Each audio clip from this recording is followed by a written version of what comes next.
না মানলি ফরমান রে তুই, না মানলি কোরআন।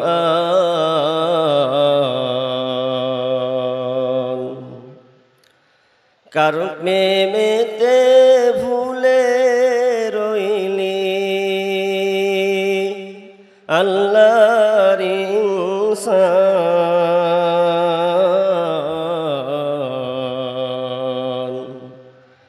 না মানলি ফরমান রে তুই, না মানলি কোরআন।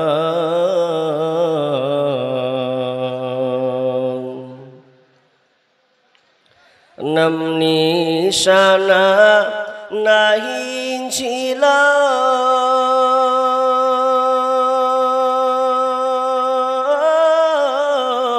শিশু জীবন কে বাদিল। নাম নিশানা নাহি ছিল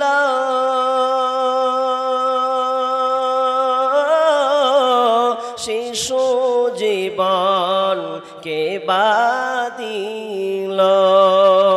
কার দয়াতে আসলি রে তুই, কার দয়াতে আসলি রে তুই এই দুনিয়ার মাঝার।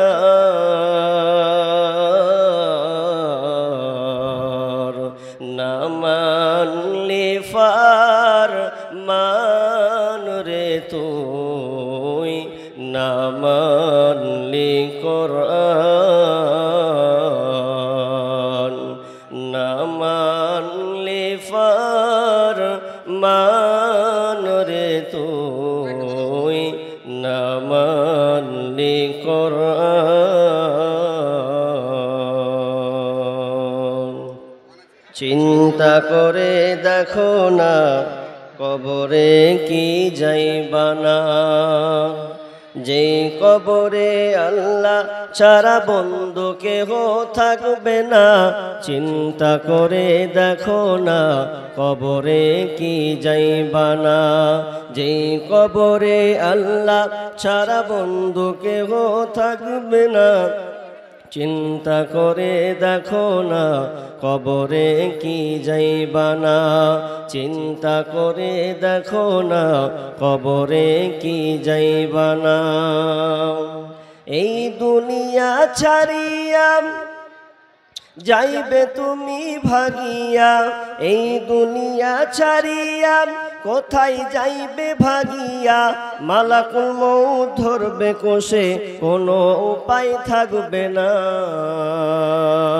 মালাকুল মউত ধরবে কোষে কোনো রেহাই পাইবে না। চিন্তা করে দেখো না কবরে কি যাইবানা, চিন্তা করে দেখো না কবরে কি যাইবানা। যেই কবরে আল্লাহ ছাড়া বন্ধু কেহ থাকবে না। চিন্তা করে দেখো না কবরে কি যাইবানা, চিন্তা করে দেখো না কবরে কি যাইবানা। উপস্থিত সম্মানীয় সুযোগ্য আজকের এই জলসার স্বনামধন্য সভাপতি, মঞ্চে উপবিষ্ট ওলামায়ে কেরাম, আমার সম্মুখে বসে থাকা আমার সম্মুখে বসে থাকা দিনদার ইমানদার মুমিন ভাই সকল এবং পর্দার অন্তরালের প্রজেক্টের মাধ্যমে দেখনেওয়ালি সম্মানিতা মা ও বোনেরা, প্রথমে সেই মহান মুনিবের দরবারে প্রশংসা জ্ঞাপন করি যে মহান মুনিব আমাদেরকে এই বিনা পয়সায় বিনা খরচে যিনি আমাদেরকে অক্সিজেন শ্বাস প্রশ্বাস নেওয়ার যে সুযোগ দিয়েছেন, সে আল্লাহ সুবহান ওয়া তাআলার শুকরিয়া আমরা শেষ করতে পারবো না। কেন? আপনাকে ছোট্ট করে একটা বলি, আমরা কেন আল্লাহর প্রশংসা করে শেষ করতে পারবো না? একজন ইতালির একজন বৃদ্ধ লোক, বয়স্ক মানুষ, বয়স তার 93। করোনার সময় তিনি যখন হসপিটালে ভর্তি ছিলেন, তো তার ভিজিট অর্থাৎ তার রোগীর দেখার যে খরচ তাকে যখন দেওয়া হয়, তখন চিঠিটা দেখে, তার বিলটা দেখে তার চোখ দিয়ে পানি ঝরঝর ঝরঝর করে ঝরছে। সে আশ্চর্য হয়ে গেল যে আমি সামান্য 3 দিন থাকলাম, আর এই 3 দিনে আমাকে এত টাকা আমাকে দিতে হবে। তো আসলে তার টাকার জন্য তার চোখের পানি নয়। যখন ডাক্তাররা দেখছেন যে আপনি এই বিল দেখেছেন বলে আপনার চোখে পানি, বৃদ্ধ লোক বলছেন, না ডাক্তার বাবু, আমি আমার বিল দেখে আমি কান্না করছি না। আল্লাহ আমাকে অঢেল কোটিপতি করেছেন, আমার কোটি কোটি টাকার সম্পদ, আমার টাকার অভাব নেই। তবে আমি কান্না করার কারণ আমার বয়স 93, আমার বিল করেছেন মাত্র 3 দিন। 3 দিনে ইতালির টাকা ইউরো 5000 ইউরো বিল, অর্থাৎ 5000 ইউরো যদি আপনি ইন্ডিয়ান টাকায় ক্যালকুলেশন করেন, তাহলে 5000 ইউরো সমান হচ্ছে 7.5 লক্ষ টাকা।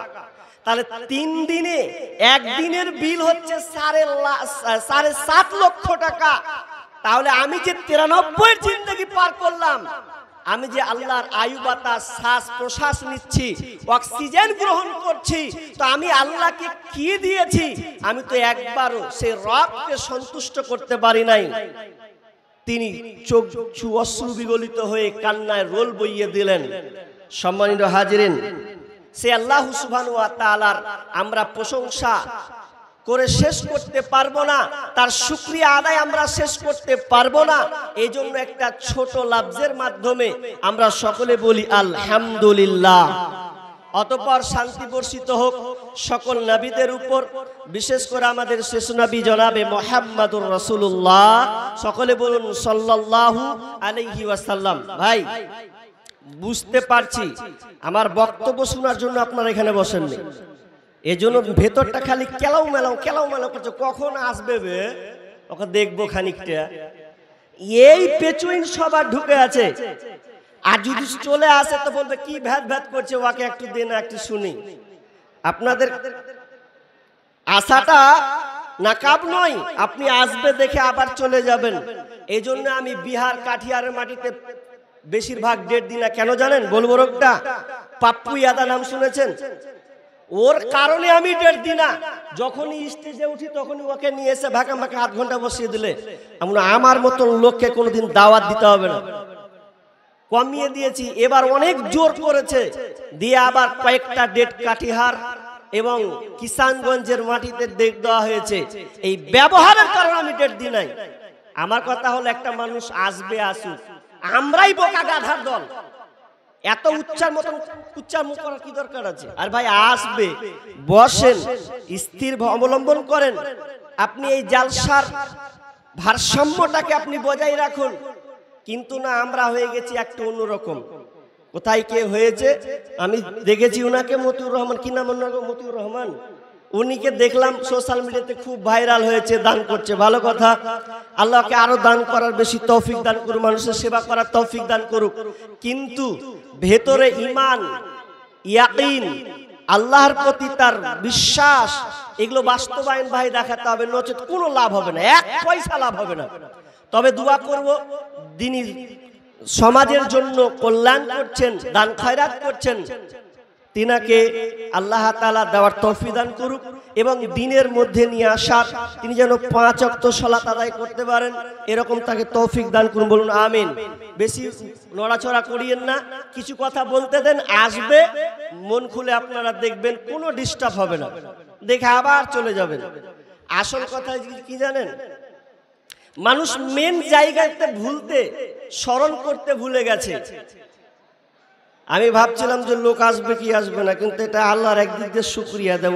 ওর হালাতে তো পেনু, এটা একদিক দিয়ে ভালো, ওর হালাতে তো বসলো লোকটি, নাহলে আমি কি যে বলতাম আমি নিজেও জানি না। এতটা রাগ ছিল ভেতরে যে এতগুলো মানুষের সমাগম, অথচ প্যান্ডেলটা খালি পড়ে আছে, আর এদিকে 100 টাকার টিকিট না কয় টাকার টিকিট করেছে জানি না, এদিকে আবার মানুষ ভিড়, মনে হচ্ছে আর জীবনে খেতে পাবে না আজকে লাস্ট অফার। এইরকম ব্যবহার কেন? আমি আর কিছু বলছি না, কন্ট্রোল করলাম। এবার চলেন কিছু কোরআন হাদিসের আলোচনা শ্রবণ করুন। আমার ভাই আজিউর রহমান আগে তিনি আলোচনা করেছেন, পরে আরেকজন বক্তা আছেন, উনিও মনে হয় চলে এসেছেন। আপনারা ধৈর্য ধারণ করুন, ধারাবাহিকতার সাথে একটা পর একটা বক্তা আলোচককে উঠানো হবে। আমার যে আজকে আলোচ্য বিষয় গীবাত, এই গীবাতটা মানুষের মুখে মুখে অহরহ যদি বাছাই করা হয়, আমরা কেউ গীবত থেকে বাইরে নেই, আমরা সবাই এই রোগে জর্জরিত। এটা একটা সামাজিক ব্যাধি। গীবাত এ আরবি শব্দ, এর বাংলা অর্থ হচ্ছে পরনিন্দা করা, অর্থাৎ মানুষের দোষ ত্রুটিকে চর্চা করা।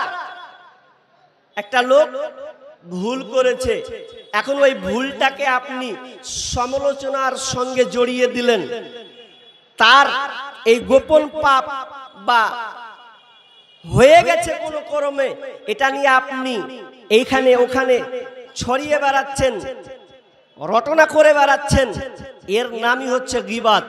আমি আপনাদেরকে হাদিস থেকে শোনাবো। তার আগে একটা কথা বলি, আপনারা উদাহরণটা ভালো করে শুনেন। মানুষের রুচির বিষয় আছে না নাই? আছে তো, রুচি নাই? কেউ দেখবেন রুচি খাবার সবাই কিন্তু একই রকম পছন্দ করে না। কেউ খায় পোলট্রির মাংস, ওর রুচে বলে খায়। অনেকে আছে পোলট্রির মাংস খেতে পারে না, ওর রুচি আবার দেশি মুরগি। দেশি মুরগি যারা খায়, অনেকে আছে দেশি মুরগি রুচে না, খেতে পারে না, না আমি খেতে পারবো না। অনেকে আছে গরুর মাংস খেতে খুব পছন্দ করে, কিন্তু আবার অনেকে আছে গরুর মাংস খেতে পছন্দ করে না, না আমি খাবো না, আমার দ্বারা এটা কন্ট্রোল হবে না। তাহলে এক একটা মানুষের এক একটা রুচি, কিন্তু এমন একটা রুচির কথা বলবো যেই রুচিটা সবাই আমরা গ্রহণ করে নিয়েছি, কেউ বাদ নাই, সবাই ওই রুচিটাকে গ্রহণ করে নিয়েছি। ওটা আয়াতের মাধ্যমে আপনাদেরকে আমি বলবো। চলেন আল্লাহ তাআলা কি বলছেন। বিসমিল্লাহির রহমানির রহিম।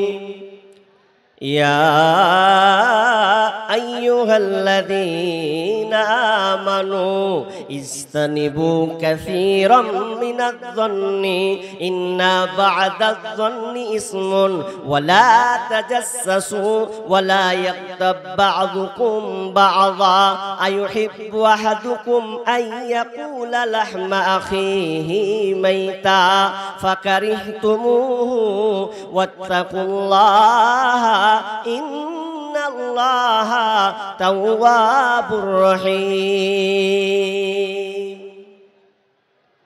রব্বুল আলামিন বলেন, ইয়া আইয়ুহাল্লাযীনা আমানু, হে ঈমানদারেরা। রব্বুল আলামিন সূরা হুজরাতের 49 নম্বর সূরার 12 নম্বর আয়াতে বলছেন, হে ঈমানদারেরা, ইস্তানিবু, তোমরা দূরে থাকো, কাসীরাম মিনাজ-যন্নি, তোমরা অনুমান থেকে, সন্দেহ থেকে তোমরা দূরে থাকো। ইন্না বা'দাজ-যন্নি ইসমুন, কারণ এই কত কত ধারণা আছে, এই ধারণাগুলো হচ্ছে মহাপাপ, এটা হচ্ছে গুনার কাজ। অতএব তোমরা ধারণা থেকে দূরে থাকবে। ধারণা আপনি করতে পাবেন না। কেমন ধারণা? একটা লোক কোন জায়গায় বসে আছে তো বসে আবার কোন একটা কাজে জড়িত আছে, এবার আপনি বলছেন লোকটা কি করছে মেলাখন থেকে, অনেক লোক ওর সঙ্গে সাক্ষাৎ করছে আর যেছে কিছু কাপচুরি আছে মনে হয়, আপনি জানলেন না ওর ব্যাপারে আপনি একটা সন্দেহ ঢেলে দিলেন। এ সন্দেহ অনুমান করা যাবে না। আপনাকে এবার হাদিস বলি, আবু দাউদ থেকে হাদিস, ইমাম বাশারি রহমাতুল্লাহ আলাইহি তিনি একজন বিখ্যাত তাবেঈ, যার জন্ম উমর রাদিয়াল্লাহু তাআলা আনহু যখন খলিফা বা উমর রাদিয়াল্লাহু তাআলা আনহুর সময় তার জন্ম। সে হাসান বসরি রহমাতুল্লাহ আলাইহি একদিন রাস্তায় চলছেন, নদীর ধার যেতে যেতে দজলা নদীর কাছে এসে পৌঁছেছেন। তো দজলা নদীর কাছে যখন এসে পৌঁছেছেন, তো পৌঁছার পর দেখছেন যে একটা ছেলে আর একটা মেয়ে নদীর পাশে বসে, মেয়েটা ছেলেটার উরু রাঙের উপরে শুয়ে আছে আর ওকে পানি পান করাচ্ছে, আবার নিজে পানি পান করছে। তো হাসান বসরি মনে করছে যে এই ছেলে মেয়েটা কারা, যে এখানে নির্জনে কেউ নেই সাইডে, আর এক অপরে তারা খাওয়া খই করছে, নিশ্চয় ওরা কোনো মদ পান করছে মনে হয়। এটা তার ধারণা, এটা তার মানে চিন্তা, মানে ভাবছে, এটা ধারণা করছে, অনুমান করছে, আর মুখটাকে একটু বাঁকিয়ে নিছে। এভাবে বাঁকাতে বাঁকাতে কিছুক্ষণ পর ওই দজলা নদীর মুহূর্তে যে নৌকাগুলো চলছিল, মুহূর্তে কিছুক্ষণের মধ্যেই একটা নৌকা যাত্রী সহ পাল্টি খেয়ে যায়। তো পাল্টি খাওয়ার পর সবাই পানিতে পড়ে যায়। তখন ওই ছেলেটা ঝাঁপিয়ে পড়ে ওই দজলা নদীতে যখন ঝাঁপিয়ে পড়ল, কেন? তো ওই যাত্রীগুলোকে বাঁচানোর জন্যে। তখন আস্তে আস্তে আস্তে করে কয়েকজনকে তিনি উঠাতে লাগলেন, হাসান বসরিও তিনি ছুটতে লাগলেন। এমন সময় তিনি তার দিকে মুখটাকে আস্তে করে বাঁকিয়ে নেই, কিন্তু ওই লোকটা, ওই যুবকটা বুঝতে পারল যে আমাকে হুজুর আমাকে দেখে সে মুখটাকে বাঁকিয়ে নিচ্ছে, নিশ্চয় আমার সম্পর্কে সে কোনো খারাপ ধারণা করেছে। তখন ওই লোকটা, যুবকটা বলছে, হুজুর আপনি আমাকে দেখে মুখটাকে সরিয়ে নিচ্ছেন, এড়িয়ে নিচ্ছেন, তবে শুনে নেন আমি হচ্ছি কে। আপনি যে মেয়েটাকে দেখেছেন ওই মেয়েটা অন্য কোনো মেয়ে নয়, ওটা পরদেশি কোনো মেয়ে নয়, ওটা হচ্ছে আমার জন্মদাত্রী মা, আমার নিজের মা। ওই মা আমার অসুস্থ আছে, এই জন্য আমি আমার মাকে বার আমি বোতল থেকে পানি পান করাচ্ছি। দিনটা খুব গরম আর আমার মা খুব অসুস্থ, তো আমি আমার মাকে নদীতে করে আমি চিকিৎসা করতে যাব, ডাক্তার দেখাতে যাব, এই জন্য আমি আমার মাকে নিয়ে এখানে অপেক্ষায় রয়েছে যে আমার নৌকাটা আসবে, আমরা ওই নৌকাতে আমরা পার হয়ে যাব।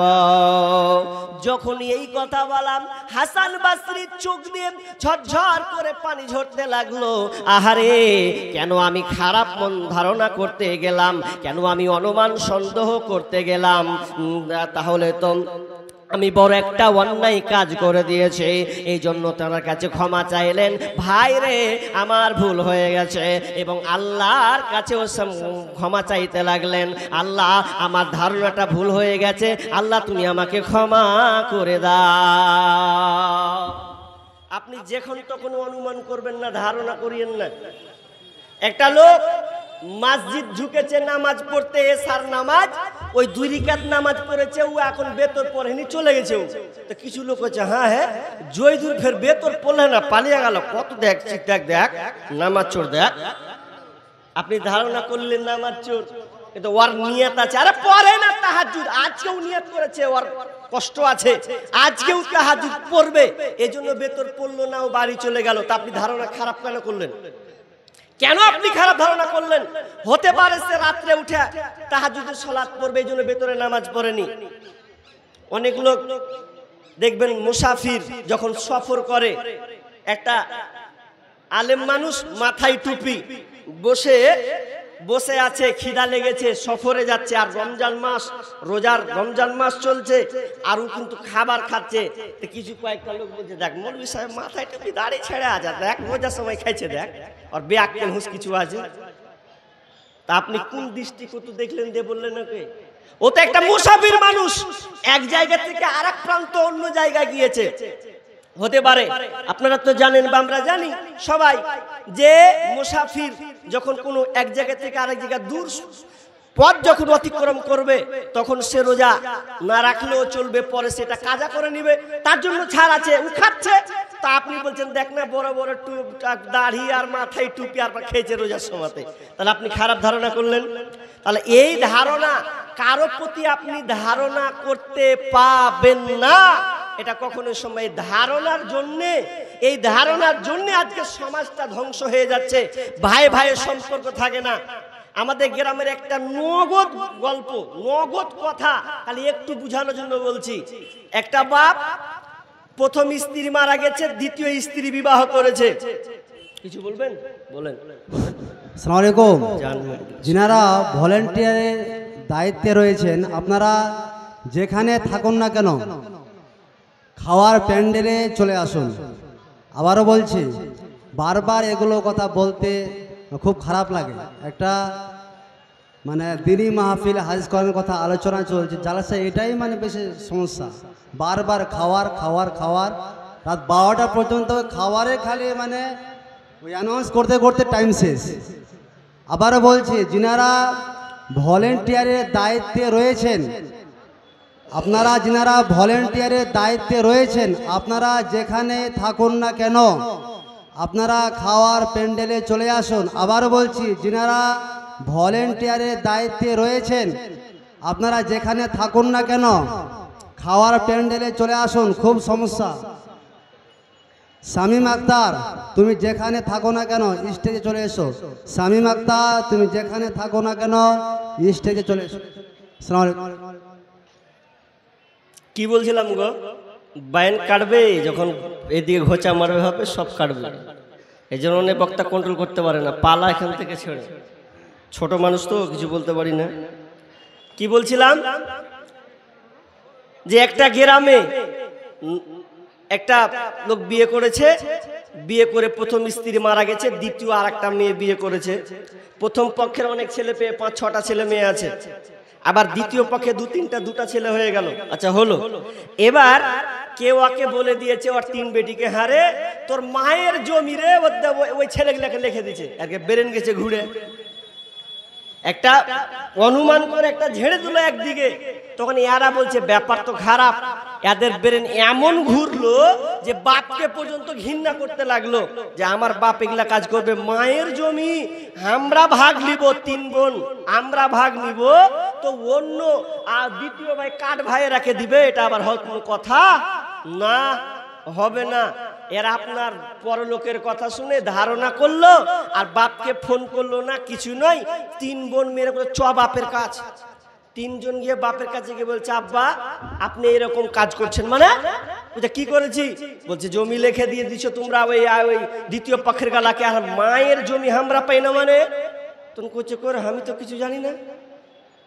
আসলে বাপ জানে না, ও কিছুই জানে না, অনুমান করেছে, ধারণা করে দিয়ে আর এর ঘেমাতে ধারণা যে মনে হয় ঠিকই দ্বিতীয় পক্ষ যখন লিখে দিতেও পারে, এই জন্য যে একদম ভালো ঝামেলা, শেষ বলছে আব্বা ভুল হয়ে গেছে। তার মানে ধারণা এত মারাত্মক জিনিস যে একটা সম্পর্ককে কেটে দিতে পারে। চলেন, হিন্দা, হিন্দা নাম শুনেছেন কেউ? হিন্দা নাম শুনেছেন? হিন্দা বিনতে উতবা, এই হিন্দা তার কয়েকবার বিয়ে হয়েছে। তো প্রথম যার সঙ্গে বিয়ে হয়েছিল, তো যেটা আমরা জানি সুফিয়ান, আবু সুফিয়ানের স্ত্রী হিন্দা। তো হিন্দার প্রথম স্বামী আল ফাকি ইবনে মুগীরা, আল ফাকি ইবনে মুগীরা যার প্রথম স্বামী।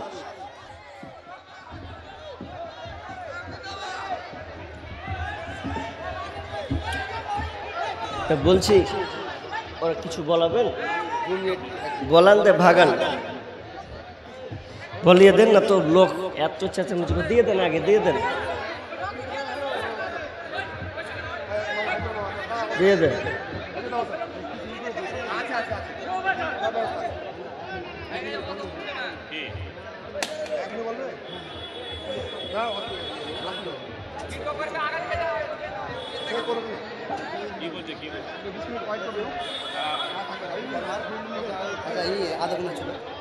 চলবে ভাই, আপনারা ধীর স্থির ভাবে বসেন, বসেন, একটা কথা বলবেন না।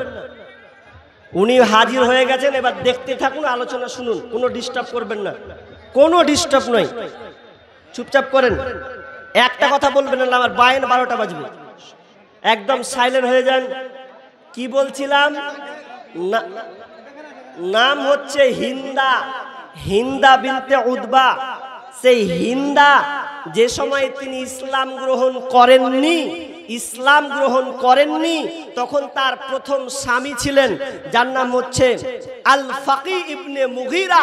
প্রথম স্বামী যার সঙ্গে তার সংসার, তিনি খুব ভালোবাসতেন, কারণ সেই সময় জাহিলি যুগে 1 নাম্বার জাহিলিয়াতের মধ্যে যদি সেরা নারী হতো তো সেই হিন্দা 1 নম্বরে আসতেন। এত সুন্দরী, এত সুন্দর দেখতে, এত সুন্দর তার চেহারা। তো হিন্দা প্রথম সংসার করছেন। আপনাকে এই ঘটনাটা বলার কারণটা হচ্ছে যে ধারণা কত খারাপ জিনিস, সন্দেহ কত খারাপ জিনিস, এই জন্য আমি আপনাদেরকে বলছি। তো একদিন তো তিনি হচ্ছেন পয়সাওয়ালা মানুষ, খুব টাকাওয়ালা মানুষ, এত তার সম্পদ। এই আল ফাকি ইবনে মুগিরা তিনি এত পয়সাওয়ালা ছিলেন যে তিনি একটা এক্সট্রা ঘর করেছিলেন, মেহমানখানা, যে কেউ বাইরে থেকে আসবে আমার ঘরে ঘুমাবে, খাবে, খাওয়া দাওয়া করবে, যাতে বাইরের কোনো আগন্তুক আসলে যেন তার অসুবিধা না হয়। এরকম একটা মেহমানখানা, বিশাল বড় ঘর তিনি করেছিলেন। ওই ঘরটাতে সবাই আসতো, খাবার খেয়ে বিশ্রাম করে চলে যেত। একদিন তার স্বামী, হিন্দার স্বামী, তিনি বললেন, ও আমার বিবি, চলো আজকে আমরা এই বাগানের ভিতরে এত সুন্দর একটা প্রাসাদ মেহমানখানা বানিয়েছে, অনেক দিন থেকে আমাদের যাওয়া নাই, চলো আজকে কোনো মেহমান নেই, আজকে আমরা দুজনে দুপুরে আমরা দুজনে ওখানে ঘুমাবো, গল্প করব। এবার বিবিও বললেন ঠিক আছে চলেন স্বামী। এবার তখন তারা চলে গেলেন। এবার যখন দুপুরের সময়, কিছুক্ষণ পর আল ফাকি ইবনে মুগিরা, আল ফাকি তিনি কি করলেন, বিবি হিন্দা ঘুমিয়ে আছে, এবার ঘুমানোর সময় তিনি বাড়ি থেকে চলে গেলেন অন্য কোনো জায়গায়। সময় বিকাল ভাব, এরকম সময়, এমন সময় তিনি বাড়িতে নাই, চলে গেলেন, হিন্দা কিন্তু ঘুমিয়ে আছে। এমন সময় একটা আগন্তুক, একটা মেহমান হঠাৎ করে ওই বাড়িতে প্রবেশ করেছে, যেই বাড়িতে কোনো চাপ থাকে না, কোনো গার্ড থাকে না, যে যাবে আর ভালোভাবে যাবে, আবার ভালোভাবে সে রিটার্ন চলে আসবে। এই হিন্দা যখন, হিন্দা শুয়ে আছেন, এমন সময় একটা পথ আগন্তুক তিনি ঢুকলেন, একজন মেহমান যখন ঢুকলেন, ঢুকার সময় দেখছি আহারে বাড়িতে তো এখানে মহিলা আছে, কেউ তো নাই, অতএব আমাকে আর এক মুহূর্ত এখানে থাকা যাবে না, এই জন্য তিনি বাড়ি থেকে চলে যাচ্ছেন। এমন সময় যেতে যেতে যেতে যেতে কিছুক্ষণ পর হিন্দার স্বামী আল ফাকি যখন বাড়ি ঢুকছেন, তো বলছেন আহারে আমার স্ত্রী এই ঘরে আছে, আর এই সময় একটা আলগা অপরিচিত লোক, এই লোকটা কি কেন এলো, কি হুট করেছে আবার চলে গেল। তার মনে একটা সন্দেহ হলো, ধারণা শুরু হয়ে গেল যে না, এর সঙ্গে কোনো তার কানেক্ট আছে, আমার বিবির সঙ্গে এই লোকটার কোনো সম্পর্ক হয়েছে, নইলে কি করে এই লোকটা এখানে সে ঢুকলো, না এটা হতে পারে না। তার মানে ধারণার বশত হয়ে বিবিকে পর্যন্ত খারাপ ভাবতে লাগলাম। বিবিকে বলছে হিন্দারে বল তোর ঘরে কে এসেছিল বল। তখন হিন্দা বলছে স্বামী আমার, আমি কিছুই জানি না, আমি তো ঘুমন্ত অবস্থায় ছিলাম। হিন্দার স্বামী কিন্তু মানছে না, না না আমি তোর কথা শুনবো না, এই দুপুর বেলায় তোর ঘরে ঢুকেছে, আমি দেখলাম বের হলো, আর তোর রেহাই নাই, তুই আমাকে ছুপে দিচ্ছিস, তার মানে তুই গোপন রাখছিস, তার মানে তোর ব্যবহার নোংরা, ভালো নয়। এত জিদ করছে যে তোকে আর সংসার করে খাবো না, দুপুর বেলায় পরপুরুষ ঢুকলো কেন বল। হিন্দা বলছেন লাত মানা উজ্জার কসম করে বলছি, তখন ইসলাম গ্রহণ করেনি, বলছি দেখো এই দেবদেবীর কসম খেয়ে বলছি আমি দেখিনি কাউকে, কে এসেছিল জানি না, বলছে মাথা খারাপ, আমি নিজে দেখুন ঘর থেকে বের হলো আর তুই বলছি জানিস না। শুনবো না। মেয়ের বাপের বাড়ির তরফ গেল, আপনার মেয়ে এরকম ব্যবহার করেছে, এরকম আচরণ করেছে, অতএব এই মেয়ে আমি রাখবো না, তালাক দিব। এই পক্ষ এসে বুঝাই, দেখ রে বাপ, এটা মনে হয় তুই ভুল বুঝ, আমার মেয়ে তো বলছে কিছু হয়নি, জানি না, আর তুই নিজের ধারণা করে বলছিস না, শুনবো না। এদিকে শ্বশুর মশাই, দাদা সবাই বুঝাচ্ছে, দেখ রে এটা হয়তো একটু ডিসব্যালেন্স হয়ে গেছে, ভুল ধারণা হয়েছে, যাক মেনে নে, সংসার কর, সংসার করে খা। বলছে না, আমি হিন্দাকে তালাক দিব, একে আমি আর গাড়িতে রাখছি না, এক কথায় আমি তাকে তালাক দিয়ে দিব, বিবির স্থান সে পাবে না। এ করতে করতে করতে একটা লোক তখন বলছে, এক কাজ করো গো, যা হলো হলো, মানে ওদের যে ধারণা ওরা মানতেন কি, বলছে চলো জাদুকরের কাছে চলো, কাহেন জাদুকর, ইয়ামেন চলো, ইয়ামেনে জাদুকর আছে একজন প্রসিদ্ধ, একদম বড় একটা জাদুকর, তো ওর কাছে চলো, ও বলে দিবে কি হয়েছে না হয়েছে। কিন্তু এ বিশ্বাস আমাদেরকে রাখা যাবে? আমাদেরকে বিশ্বাস রাখা যাবে না, কারণ ভবিষ্যতের কথা মানুষ বলতে পারে না। তবে যে অনেক যে বলে, যে অনেক কবিরাজ যে বলে দেয়, জি বলে না, বলে কিভাবে বলে, ওগুলো শয়তানের আশ্রয় নিয়ে, আপনার জিনের আশ্রয় নিয়ে তারপরে তারা কিছু বলতে পারে, কারণ জিনের ক্ষমতা অনেক, ক্ষমতা ওদের, হায়াত অনেক, 30,000 40,000 বছর এতটা হায়াত তারা পায়, তারা দুনিয়ার কাছে অনেক কিছু বলে দেয়। তো হিন্দা আর এদিকে আল ফাকি ইবনে মুগীরা, তারা দুজনে এবং বাপের বাড়ি এবং শ্বশুর বাড়ি, বাবার বাড়ি সবাই চললো, চল দেখি কি হয়, কে দোষী আর কে নির্দোষী। এবার জাদুকর কি করছেন, অথচ জাদুকর ওই হিন্দা কিন্তু খুব ভালো ছিলেন। কেমন ভালো, একটা হাদিস আপনাকে বলি। হিন্দা যখন, এ কথা বলছেন কেন গো, হিন্দা যখন বান্ধবীর সঙ্গে যখন উঠা বসা করতেন, কথাবার্তা বলতেন, তো একদিন হিন্দার সঙ্গে এক বান্ধবী গল্প করছে, তার বান্ধবী বলছে, জানিস কি, বলছে যে ওই বাড়ির এই মেয়েটা, পাশের বাড়িটা, একটা লোক ওকে বলছে যে হাজি এই হরিশ্চন্দ্রপুরে যাওয়ার লাইনের রাস্তাটা কোনটা, তো বলছে এদিক দিয়ে যাবা, বলছে এরকম করে কয়েছে এদিক দিয়ে যাবে। তখন হিন্দা কি বলছে না, ছি ছি ছি, তোবা তোবা তোবা তোবা, পর পুরুষের সঙ্গে কথা কইতে পারলে কোন লাজে কথা বললেও, মানে কতটা ভালো ছিল হিন্দার দিক দিয়ে, যে তিনি পর পুরুষের সঙ্গে ভালোভাবে কথা বলতো না। আর আজকে আমাদের বর্তমানে মেয়েরা লাজ শরম বলে কিছু নাই, একটা আলগায় হেল্প পেলে যদি কিছু বলে, হাজি তোমার বাড়ি কোনঢে, তো রসকসের মতন বলছে, হ্যাঁ আমার অমুক বাড়ি, অমুক জায়গাতে বাড়ি, তো তোমাকে বাড়ি কোনঢে, এমন করতে করতে করতে রসকসে এমন ভাবে সম্পর্ক জড়িয়ে নিল, যে আজকে যে কি বলবো, গায়রাত বলে যে একটা কথা থাকে, গায়রাতকে আমরা বিক্রি করে দিয়েছি। হিন্দার মধ্যে এই কোয়ালিটি ছিল, তিনি মুশরিকা মেয়ে, এরপরেও সে পরপুরুষের সঙ্গে কথা বলতো না। আর আজকে আমাদের মা বোনেরা পরপুরুষ দেখলে এক অপরকে সম্পর্ক থাকছে, একটা মোবাইলে যদি রং নাম্বার যায়, তো রং নাম্বার বলে, হ্যাঁ রে বেটি ছেলের গলা, ও বলছে বেটা ছেলের গলা না, নিশ্চয় তাহলে ভালো কিছু আছে। এজন্য আমি এবছর একটা গজল লিখেছি, প্রতি বছর কয়েকটা করে গজল লিখি, এবারও গজল লিখেছি।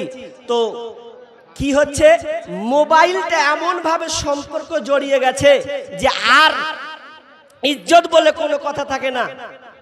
গজলটা বলি কারণ পরিবেশটা একটু অন্যরকম চলে গেছে। জামানা মোবাইলে খাইছে, জামানা ফেসবুকে খাইছে, জামানা মোবাইলে খাইছে, জামানা ফেসবুকে খাইছে, অল্প বয়সের ছেলে মেয়ে প্রেমে জড়াইছে, জামানা মোবাইলে খাইছে, জামানা ফেসবুকে খাইছে, যুবক যুবতী একা কলেজে ধরা খাইছে, জামানা মোবাইলে খাইছে, মোবাইলে খাইছে জামানা, মেসেঞ্জারে খাইছে। বাবা সকালবেলা বাবা বলে যাস রে কোথায়, বাবার কথা শোনার মতো সময় যে আর নাই। বৈকাল বেলা বাবা বলে যাস রে কোথায়, বাবার কথা শোনার মতো সময় যে আর নাই। রাস্তার পাশে বসে বসে ওরা রাস্তার পাশে বসে বসে ফ্রি ফায়ার খেলছে জামানা, মোবাইলে খাইছে জামানা, ফেসবুকে খাইছে জামানা, মোবাইলে খাইছে জামানা, মেসেঞ্জারে খাইছে। অল্প বয়সের ছেলে মেয়ে প্রেমে জড়াইছে জামানা, মোবাইলে খাইছে জামানা, ফেসবুকে খাইছে।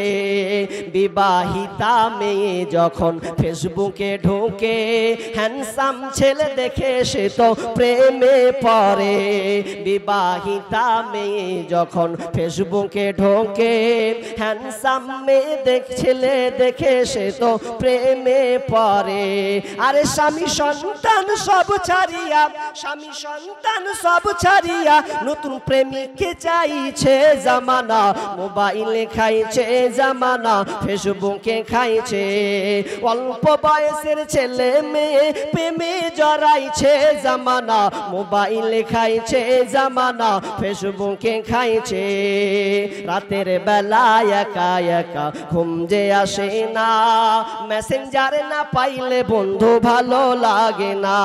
রাতের বেলা একা একা ঘুম যে আসে না, রাতের বেলায় না পাইলে বন্ধু ভালো লাগে না। তাই তো এখন মা বাবারা, তাই তো এখন মা বাবারা ভীষণ টেনশনে পড়েছে জামানা, মোবাইলে খাইছে জামানা, ফেসবুকে খাইছে জামানা, মোবাইলে খাইছে জামানা, ফেসবুকে খাইছে। অল্প বয়সের ছেলে মেয়ে প্রেমে জড়াইছে জামানা, মোবাইলে খাইছে জামানা, ফেসবুকে খাইছে জামানা, মোবাইলে খাইছে জামানা, মেসেঞ্জারে খাইছে। লজ্জা শরম নাই, অথচ হিন্দা একজন মুশরিক মেয়ে, এরপর পুরুষের সঙ্গে কোনোদিন কথা বলতো না। এরপর স্বামী তাকে সন্দেহ করছে, তখন তারা কাহিনের কাছে গিয়ে বলছেন, দেখেন জ্যোতিবাদ, দেখেন দেখেন জাদুকর, আমার স্ত্রী এই কাজ করেছে। দুই পক্ষর কথা শোনা হলো। এবার কাহিন জাদু চালাতে লাগলো, চালাতে চালাতে চালাতে চালাতে এক পর্যায়ে জাদুকর বলে উঠল, ওগো ফাকিয়া ইবনে মুগীরা, আপনার স্ত্রী হিন্দা সে কোনো পর পুরুষের আশ্রয় তার ছোঁয়া লাগেনি, তার মানে ও কিছু জানে না, ওর দ্বারা কোনো আকাম কাম হয়নি। তোমার বিবি যেটা বলছে এটাই সত্য, তার সঙ্গে কোনো সাক্ষাৎ হয়নি, কোনো সম্পর্ক হয়নি। যখন এই কথা বলা, তখন দুজনের মধ্যে হাসি চলে আসলো। হিন্দাও হাসছে, এদিকে তার স্বামীও হাসি পাচ্ছে। জায়গা আমারই ভুল ধারণা, কিন্তু জাদুকর দেখেন এখানে ব্যাটটাও লাগিয়ে দিলে, যদি জাদুটা একবার স্তব্ধ হয়ে যেত তাহলে খোলাসা। জাদুকর আবার জাদু চালাতে লাগলো। এমন সময় হিন্দার হাত ধরে বলছে, হিন্দারে তোমার পেট থেকে একটা বীর যোদ্ধা জন্মগ্রহণ করবে, যে বীরটা হবে সারা পৃথিবীর লোক তাকে চিনবে। এইরকম একটা যোদ্ধা তোমার পেটে জন্মগ্রহণ করবে। তখন তিনি যখন এই কথা বলা, তার ব্রেনটা গেল অন্যদিকে ঘুরে। এবার হিন্দা বলছে, আমার পেট থেকে একটা সন্তান আসবেন, যোদ্ধা হবে, রাজা হবে, খলিফা হবে, তাহলে তো আমি এবার কি করে। এবার সে কথা হাসতে হাসতে হঠাৎ করে সকলকে বলে দিল, স্বামী সহ সকলকে বলে দিল, শুনে নাও, আমি এই স্বামীর ভাত খাবো না, আমি আমার স্বামীকে তালাক, খোলা তালাক আমি দিয়ে দিলাম, এক কথায় আমি তার সংসার করব না। পেঁচ উল্টা হয়ে গেল। এতক্ষণ বলছিল স্বামী আমি ভুল করিনি, আমাকে দেখো, আমাকে ভুল বুঝিও না, আমার সংসারকে ভাঙিও না। ওই হিন্দা আবার পাল্টা বলছে তোর সংসার করবো না, কারণ জাদুকর বলে দিয়েছে একটা দামি কথা। এবার মা বাপ আবার বেকার হয়ে গেল, রে তোরাকে তো একজোর করার জন্য, ঝুটি লাগার জন্য তো এখানে আসা, তুই ফের উল্টা বলছিস সংসার করবো না, ব্যাপারটা কি? তখন হিন্দা বলছে, শোনো, আমি যার সঙ্গে থাকি আমি তার ব্যাপারে ভালো করে জানি। এর দ্বারাই এর মাধ্যমে আমার পেট থেকে এই ভালো সন্তান অর্থাৎ ভালো সন্তান মহাবীরের জন্ম হবে না, এর দ্বারা দিয়ে হবে না, আমি একে ভালো করে চিনি। হিন্দা সংসার করলো না, না করে এবার চলে গেল বাড়ি, স্বামী স্ত্রী তালাক হয়ে গেল, আর দরকার নেই। কিছুদিন পর তার আবার বিয়ে হলো কার সঙ্গে? তো আবু সুফিয়ানের সাথে বিয়ে হলো। আবু সুফিয়ানের সঙ্গে বিয়ে হলো, আর বিয়ে যখন হলো তো তাদের ঔরস থেকে তাদের সম্পর্কে স্বামী স্ত্রীর মিলনের ফলে একজন সন্তান পৃথিবীতে এসেছিল, যার নাম হচ্ছে মুআবিয়া রাদিয়াল্লাহু তাআলা আনহু। তিনি ছিলেন একজন মহাবীর যোদ্ধা, একজন খলিফা। সেই মুআবিয়া জন্মগ্রহণ করেন। তো ধারণা, আমি আপনাকে বলতে চাইলাম ধারণা কত খারাপ জিনিস। কারো ব্যাপারে আপনি ধারণা করতে পারেন না, যতক্ষণ আপনি ওর ব্যাপারে ডিটেলস না জানবেন ততক্ষণ পর্যন্ত আপনি ধারণা করবেন না। যে কোনো লেভেলের হোক, আপনি আগে ভালো করে জানুন লোকটা কে, কেমন, কি করছে, তার সামনের পদক্ষেপ কি আছে, এগুলো জানুন, তারপরে সমালোচনা করুন। কিন্তু আমরা ধারণা করে অনেক কথা আমরা বলে ফেলছি। নাম্বার 1, 2 নাম্বার, আল্লাহ তাআলা বলছেন ওয়ালা তাজাসসু, তোমরা তাজাসসুসি করিও না, অর্থাৎ কারো গোপন বিষয়কে অনুসন্ধান করো না, কারো গোপন বিষয়কে তোমরা গোয়েন্দাগিরি করবে না। এই গোয়েন্দাগিরি করা হচ্ছে মহাপাপ, কাবিরা গুনাহ। আল্লাহ তাআলা দ্বিতীয় আয়াতে বলছেন তোমরা কারো গোপন বিষয়কে অনুসন্ধান করবে না। অনুসন্ধান করা যাবে না, কারো কোনো ব্যক্তিগত বিষয়, গোপন বিষয়, কে কি করছে এগুলো তালাশ করা যাবে না, উদ্ঘাটন করা যাবে না। এ ব্যাপারে বিষ্ণু বলছেন কেউ যদি মান সাতারা মুসলিমান সাতারাল্লাহু ফিদ দুনিয়া ওয়াল আখিরা, মানে সাতারাল্লাহু ফিদ দুনিয়া ওয়াল আখিরা। রাসূল সাল্লাল্লাহু আলাইহি ওয়াসাল্লাম বলছেন কেউ যদি কারো কোনো ভাইয়ের গোপন বিষয়কে গোপন করে দেয়, একটা লোক ভুল করেছে, ওই ভুলটাকেও জানলো এবং সে গোপন রেখে দিল, আল্লাহ বলছেন আমি তার গোপন দুনিয়া এবং আখিরাতে তার গোপনীয় বিষয়কে আমি আল্লাহ গোপন করে নিলাম। বুখারীর হাদিস। আল্লাহ তাআলা যখন বিচারের মাঠে বিচার করবেন, বিচার করার সময় পর্দা দিবেন, আর দিয়ে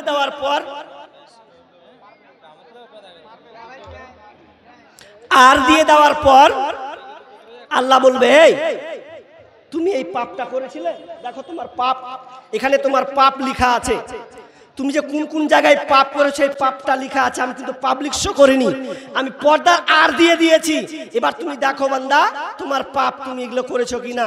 তখন লোকটা বলবে আল্লাহ হ্যাঁ আমি এই পাপগুলো করেছি। তো আল্লাহ বলবেন এই ভালো করে দেখ, এই পাপগুলো আমার ফেরেশতারা বেশি করে লিখে দেয়নি তো, তারা নিজে থেকে লিখে দেয়নি তো। তখন বলবে আল্লাহ না আল্লাহ এটা আমারই পাপ, এটা আমি নিজে করেছি, আমার খুব মনে পড়ছে। তখন আল্লাহ গোপন রেখে দিবেন। আল্লাহ বলেন যা আমি তোর পাপকে গোপন রেখে দিলাম, আমি আল্লাহ তোকে ক্ষমা করে দিলাম। কি বুঝলেন? কারো গোপন বিষয় আপনি বলতে যাবেন না, গোপন বিষয় আপনি তালাশ করবেন না। কারো একটা মোবাইল ধরেন এই মোবাইলটাতে লক আছে, এখন আপনি কি করছেন, লকটা খুলনা হয় একটু দেখবো কি আছে, তো দরকার কি, ও লক লিখেছে কি করেছেন ওর ব্যক্তিগত ব্যাপার, আপনি এই বিষয়গুলো আপনি দেখতে পারেন না, এটা তার ব্যক্তিগত বিষয়। কিন্তু আমরা কি করি, মস্করা করি, ঠাট্টা করি। চলেন ঠাট্টা আর কি করা কিন্তু এগুলো ভালো কাজ নয়। আল্লাহ তাআলা বলছেন তোমরা গোপন পাপ, গোপন কথা অনুসন্ধান করো না, উদ্ঘাটন করো না। রাসূল সাল্লাল্লাহু আলাইহি ওয়াসাল্লাম আবু হুরায়রা রাদিয়াল্লাহু তাআলা বলছেন, রাসূল সাল্লাল্লাহু আলাইহি ওয়াসাল্লাম বলেছেন কেউ যদি কোনো পাপ, আল্লাহ তাআলা বিষ্ণু বলছেন আমার সমস্ত উম্মাতকে মাফ করে দেওয়া হবে, ক্ষমা করে দেওয়া হবে, কিন্তু ওই ব্যক্তিকে ক্ষমা করা হবে না যে লোক পাপ করলো, গোপনে পাপ করলো, কিন্তু গোপন পাপ করার পর আবার সকাল হতে গিয়ে আবার বন্ধুকে শেয়ার করে দিল, জানিস আমি অমুক জনাকে নিয়ে গেছিলাম, এই হয়েছে রে, খুব মজা দিয়ে দিলে। আল্লাহ বলছেন ওই লোকটাকে আমি আল্লাহ ক্ষমা করব না। ভাই বলতে চাচ্ছি যে এই গোপন পাপ কেউ যদি করে তাহলে আপনি গোপন রাখেন, তাহলে আল্লাহ আপনাকে ইহকালও সম্মান দিবেন, পরকালও আপনাকে সম্মান দেবেন। নাম্বার 3 নম্বর কথা কি? ওয়ালা ইয়াগতাব বা'দুকুম বা'দা আইয়ুহিব্বু আহাদুকুম আইয়াকুলা লাহমা আখি। আল্লাহ তাআলা বলছেন তোমরা এক অপরে গীবাত করিও না, এক অপরে গীবাত করিও না, এক অপরে তোমরা রটনা তোমরা করতে যেও না, পরনিন্দা করতে যেও না। এটা মহাপাপ, শুধু মহাপাপ নয়, বিষ্ণু আল্লাহ তাআলা বলছেন ওয়ালা তাজাসসু ওয়ালা ইয়াগতাব বা'দুকুম বা'দা আইয়ুহিব্বু আহাদুকুম আইয়াকুলা লাহমা আখিহি মাইতা। আল্লাহ বলছেন কেউ যদি কোনো ভাইয়ের গীবত করে, তার মানে শুনে নাও, আল্লাহ বলছেন তোমরা কি পছন্দ করো, তোমরা কি চাও, তোমরা কি পছন্দ করবে যে তোমার মৃত ভাইয়ের মাংস খেতে? তোমরা কি এটা পছন্দ করো? আল্লাহ বলছেন না। আল্লাহ বলছেন তোমরা কি পছন্দ করো? আল্লাহ বলছেন না, তোমরা এটা পছন্দ করবে না, তোমার মৃত ভাইয়ের মাংস তোমরা খাবে না। আল্লাহ বলছেন না, সেমনি ঠিকনি ভাবে তোমরা মৃত ভাইয়ের মাংস যেমন খাবেন না, কিন্তু তোমরা যদি কারো গীবাত করো, গীবাত করতে গিয়ে যে গীবাতটা করছো, তার মানে তোমরা মৃত ভাইয়ের মাংস খাচ্ছ। আমি আগে একটা উদাহরণ দিয়েছিলাম, কারো রুচি, কেউ পোলট্রি খেতে ভালোবাসে, কেউ দেশি মুরগি খেতে ভালোবাসে, কেউ গরুর মাংস খেতে ভালোবাসে, ইত্যাদি ইত্যাদি, কিন্তু সবার রুচি একরকম নয়। কিন্তু যারা গীবত করে তাদের রুচি হয়ে গেছে কোথায়? যে তাদের মৃত ভাইয়ের মাংস খেতে তারা পছন্দ করে। এবার চলেন, গীবত কাকে বলা হয়? গীবতের চ্যাপ্টার আমি এবার চলে এসেছি। মাইক ভালো লাগে, গলা গেল, সব শেষ, সব শেষ গলা আজকে। তুমি বিল ইকো লাগাও, নাহলে গিয়ে বাবার গলা ইকো লাগাও। আগেই বলেছি সিস্টেম করা হয়নি, বক্স দিয়েছে ওখানে, 2 দিকে বক্স লাগবে, গলা বসে একাকার। কালকে কি করে প্রমাণ করবো আল্লাহ জানে। কি বলছিলাম? গীবত কাকে বলা হয়? 1 মিনিট ভালো করে শুনেন। আবু হুরায়রা রাদিয়াল্লাহু তাআলা বলছেন, আনাবি হুরায়রাতা আন্না রাসূলুল্লাহ সাল্লাল্লাহু আলাইহি ওয়াসাল্লাম, রাসূল সাল্লাল্লাহু আলাইহি ওয়াসাল্লাম বলছেন, আতাদুরুনা মাল গীবা। ও আমার সাহাবীরা, যা বলো তো গীবত কাকে বলা হয়? তোমরা কি জানো গীবত কাকে বলে? সাহাবীরা আবার বললেন, ক্বালুল্লাহু ওয়া রাসূলুহু আলাম, আল্লাহ এবং তার রাসূল ভালো জানেন গীবত কাকে বলা হয়, এটা আমরা জানি না। এবার বিষ্ণু বলছেন কোয়ালা জিকরুকা খাকা বিমা ইয়াকরাহু। গীবত ওকে বলা হয় তুমি তোমার ভাইয়ের কোনো গোপন কথা, কোনো দোস্তুতির কথা তার অনুপস্থিতিতে বললে, আর ওই লোকটা যদি শুনতে পায় তাহলে সে কষ্ট পাবে। এরই নাম হচ্ছে গীবত। গীবত কাকে বলা হয়? যে একটা লোক তার অনুপস্থিতিতে আপনি কিছু বলে দিলেন। উদাহরণস্বরূপ, এটা কোন জায়গা? এই গ্রামটার নাম হচ্ছে কাউয়ামারি, তাই তো? কাউয়ামারিতে কয়েকটা ছেলে বিদেশ গেছে। বিদেশে কি করতে গেছে? খাটতে গেছে। সঙ্গে 5 জন গিয়েছিল, একজন রিটার্ন বাড়ি চলে এসেছে। এরা কিন্তু 1 মাস পর বাড়ি ঢুকছে। এরা 4 জন তখন চায়ের দোকানে বসে গল্প করছে। হ্যাঁ, এই তফিজুলকে দেখুন যে আমার সাথে গেছিল, ফের বাড়ি চলে এসছে, তাড়াতাড়ি বাড়ি চলে এসছে। ব্যাপার তো খারাপ। আর এগুলা আবার কেটে কুটা আছে, এগুলা কেটে গেছে, পড়ে গেছিল রে, এগুলা সব কেটে গেছে। তখন একজনে বলছে, তোরা জানিস না কি হয়েছে, খালি কেটে কেটে করছিস। কি হয়েছে? তো ফুল জানিস, যে বাড়িতে কাজ করতো, তো ওই বাড়িতে একটা মেয়ে ছিল, তো মেয়ের সঙ্গে ফষ্টি নষ্টি করতে করতে করতে ধরা পড়ে গেছে। ধরা যখন পড়ে গেছে, তো ওর বাড়ির লোক খুব ওকে জুত করে কেলানি দিয়েছে। মেয়েটার খেউ বাড়তে এসছে। তারা বলছে, ঠিকই নাকি? এ আল্লাহ, তাহলে ওই লেগে ওরা হালাত করেছে। তার মানে মেয়ের পাল্লাই পরে ওরা আকাম করে বাড়ি চলেছে। না তো ভালো করে ফুচকর গাজা, কেউ জানে না, ওরা 4 জনই জানে, কেউ জানে না। এটা গীবত। আপনি বলতে পারবেন না এটা গীবত। আপনার দ্বারা বলা শোভনীয় নয়। আপনি কেন ওই ভাইয়ের কথাটা বলতে গেলেন? ওই সে ভুল করে একটা ভুল করে দিয়েছে, আর আপনি টহলায় পাড়ায় পাড়ায় আপনি বলে বেড়াচ্ছেন। জি না, গীবত আমরা সবাই জড়িত আছি। আচ্ছা আপনারা বলেন, আপনাদের একটা উদাহরণ দিই। বাপ বেটা কি একসাথে মদ পান করে? আরে কথা বলেন, করে না, লজ্জা করবে। বাপের সামনে মদ পান করবো, যদি বাপ বেটাও যদি খায় তাও বাপকে দেখে ভয় করবে যে আব্বার সঙ্গে কি করে খাবো। এটা সম্ভব নয়। মেয়ে একটা ছেলের সঙ্গে কথা বলবে, বাপের সঙ্গে কথা বলতে পারবে না, তার ভয় আসবে। কিন্তু দুঃখের কথা, এগুলো ভয় কিন্তু এমন একটা পাপ যে বাপের সঙ্গে হয়, মায়ের সঙ্গে হয়, ভাইয়ের সঙ্গে হয়, চাচার সঙ্গে হয়। কি করে হয়? যেই ছেলেটা আব্বার সঙ্গে মদ পান করতে গেলে ভয় লাগে, খায় লুকিয়ে, বন্ধুদের সঙ্গে খায়, বাপের সঙ্গে খাবে না। কিন্তু এক টেবিলে বসে, মা এখানে বসে, আব্বা এখানে, ভাই এখানে, বোন এখানে, বোন বলছে জানিস উমুকের বেটি আজকে ধরা পড়ে গেছে। তবে ধরা পড়বে না, ওর বাপই তো ভালো লাগে। তখন ওর মা বলছে যে ওর বংশটাই খারাপ। এই করতে করতে করতে 14 গোষ্ঠীকে ধরে নিল ওরা। শয়তান বলছে থামিয়ে দেবো, দিয়ে দেন, দিয়ে দেন, অসুবিধা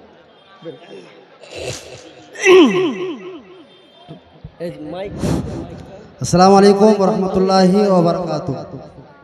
এখন আপনারা দেখতে পাচ্ছেন গরিবের বন্ধু জনাব মতিউর রহমান সাহেব স্টেজে উপস্থিত। তো যাই হোক, এখন তিনার সম্পর্কে হিফজুর রহমান মহাশয় কিছু কথা আর কি বলবেন। কাজে আপনাদেরকে অনুরোধ করব যে আপনারা হাল্লা কেউ করবেন না, চুপচাপ থাকুন এবং শুনুন কিছু উপদেশমূলক বা কিছু কথা গরিবের বন্ধু মতিউর রহমান সম্পর্কে কিছু কথা বলবেন। তিনাকে অনুরোধ করছি কিছু কথা বলার জন্য।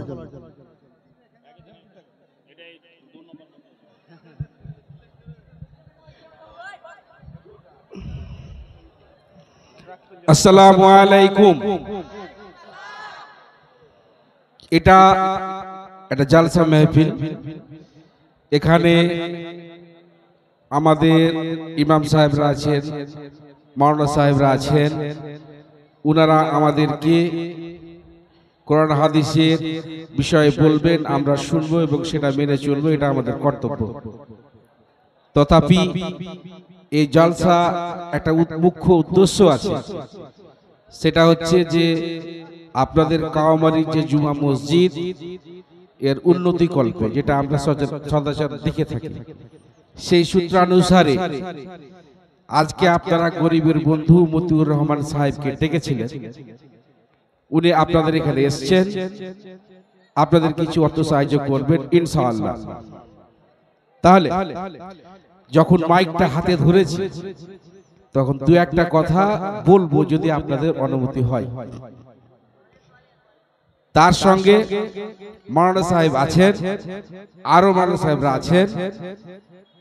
যদি ভুল হয় মাফ করবেন। আমি একটা কোরআনের আয়াত বলবো এবং সেই আয়াতটা আমার দৃষ্টিকোণ থেকে বুঝাবার চেষ্টা করব। সেটা হচ্ছে হাল জাযাউল ইহসান ইল্লাল ইহসান, সূরা আর-রহমান আয়াত নাম্বার 60। এটা আয়াতের বাংলা অর্থ এরকমই দাঁড়ায়, আল্লাহ বলছেন ভালো কাজের প্রতিদান কি ভালো কাজ ছাড়া কিছু হতে পারে? ভালো কাজের প্রতিদান আর কি ভালো কাজ ছাড়া কিছু হতে পারে? এই কথাটার মানে এরকম দাঁড়ায় যে ধরে নেন আপনি কোথাও বউ দেখতে গেছেন, আমি উদাহরণ দিয়ে বলছি বুঝার জন্য। তো পাশে অনেকে দাঁড়িয়ে থাকে, যে বলতে যদি ভুল করে তার পাশ থেকে টুক করে বলে দেব। তোকে বলছে তুমি সূরা ফাতিহাটা বলো তো। তো পাশে যে দাঁড়িয়ে আছে সে ভাবছে যে ই তো বলতে পারবে না, তো বলছে কহানাটা কহা, আলামদা সূরাটা কহা, আলামদা সূরাটা কহা। এই করে না। তো আল্লাহ এখানে বলছেন যে ভালো কাজের প্রতিদান কি হতে পারে, মানে একটা প্রশ্ন আমাদের কাছে প্রশ্ন ছুড়ে দিচ্ছেন, ঠিক আছে? তারপরে পরে আল্লাহ বলছেন যে ভালো কাজ ছাড়া কি হতে পারে, ভালো ছাড়া কি হতে পারে। মানে দান, ইহসান যেটাকে বলা হচ্ছে উপকার, এটাকে আল্লাহ এতটাই গুরুত্ব দিয়ে বলছেন যে উপকার যদি তুমি কারোর উপর করো, কারোর জন্য সাহায্য করো, এর অনেকগুলো মানে আছে, শুধু সাহায্য নাই। উপকার মানে শুধু অর্থ দিয়ে সাহায্য করা নয়, একটা লোককে ভালো পথের দিকে নিয়ে যাওয়াটা হচ্ছে একটা উপকার, এটা ইহসান। একটা লোককে ভালো পরামর্শ দেওয়াটা একটা ইহসান। রাস্তা দিয়ে হাঁটছেন, একটা রাস্তায় ঢিল বা কোনো কিছু পড়ে আছে সেটাকে সরিয়ে দিলেন, এটাও একটা ভালো সমাজের জন্য উপকার। তো গরিবের বন্ধু যে কাজটা করছেন, বর্তমানে মানুষের পাশে থাকার চেষ্টা করছেন, মানুষের বিপদে আপদে যে কাজ করার চেষ্টা করছেন, এটা এর থেকে উত্তম কাজ কিছু হয় না। আপনাদেরকে বলবো যে আপনারা যারা আছেন, আমরা যারা আছি, আমাদের মনের মধ্যে এই জিনিসটা আমাদের রাখতে হবে। আমার কাছে টাকা না আছে দেখি, আমার কাছে তো আমার ব্রেন আছে, আল্লাহ আমাকে বিবেক দিয়েছেন, বুদ্ধি দিয়েছেন। আমার পাড়ার একটা ছেলে যদি মোবাইল নিয়ে সবসময় 24 ঘন্টা ঘাটাঘাটি করে, যেটা মাওলানা সাহেব বলছিলেন একটু আগে, যে মোবাইল সোশ্যাল মিডিয়া এই দুনিয়াটা খেয়ে নিয়েছে, সমাজকে খেয়ে নিয়েছে, তো ছেলেটাকে বলবো, বাবু তুমি মোবাইলটা এভাবে দেখিও না, তুই পড়াশোনা করো, সৎ এবং উপদেশ দেবো মানুষকে, একে অপরের সঙ্গে ভ্রাতৃত্ব বোধ দিয়ে কথা বলবো। এইরকম মানসিকতা নিয়ে আমরা সবাই চলি, তাহলে আমাদের সমাজটা সুন্দর এবং আরো সুন্দর হবে। যাই, যারা আছেন মাওলানা সাহেবরা বলবেন, আপনাদের সামনে যতটুকু মনে বললাম এর মধ্যে ভুল ত্রুটি হলো মাফ করবেন। বাকি গরিবের বন্ধু আছেন হয়তো কিছু বলবেন। Thank you.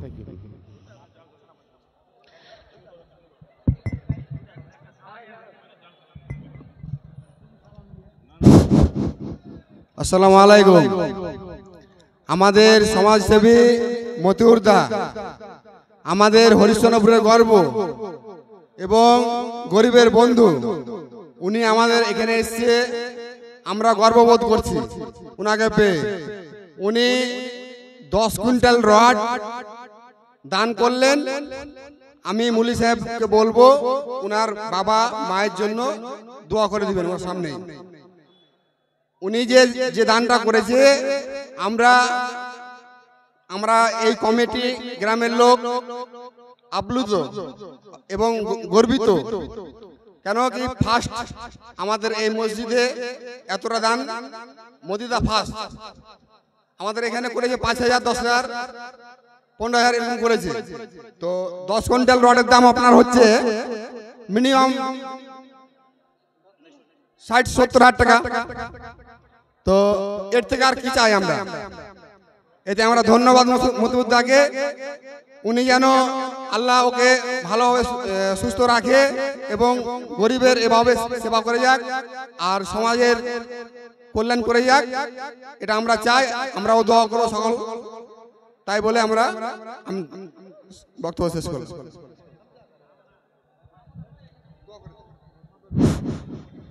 মাওলানা সাহেবকে অনুরোধ করব যে তিনি আর বক্তব্য পুনরায় আবার স্টার্ট করুন।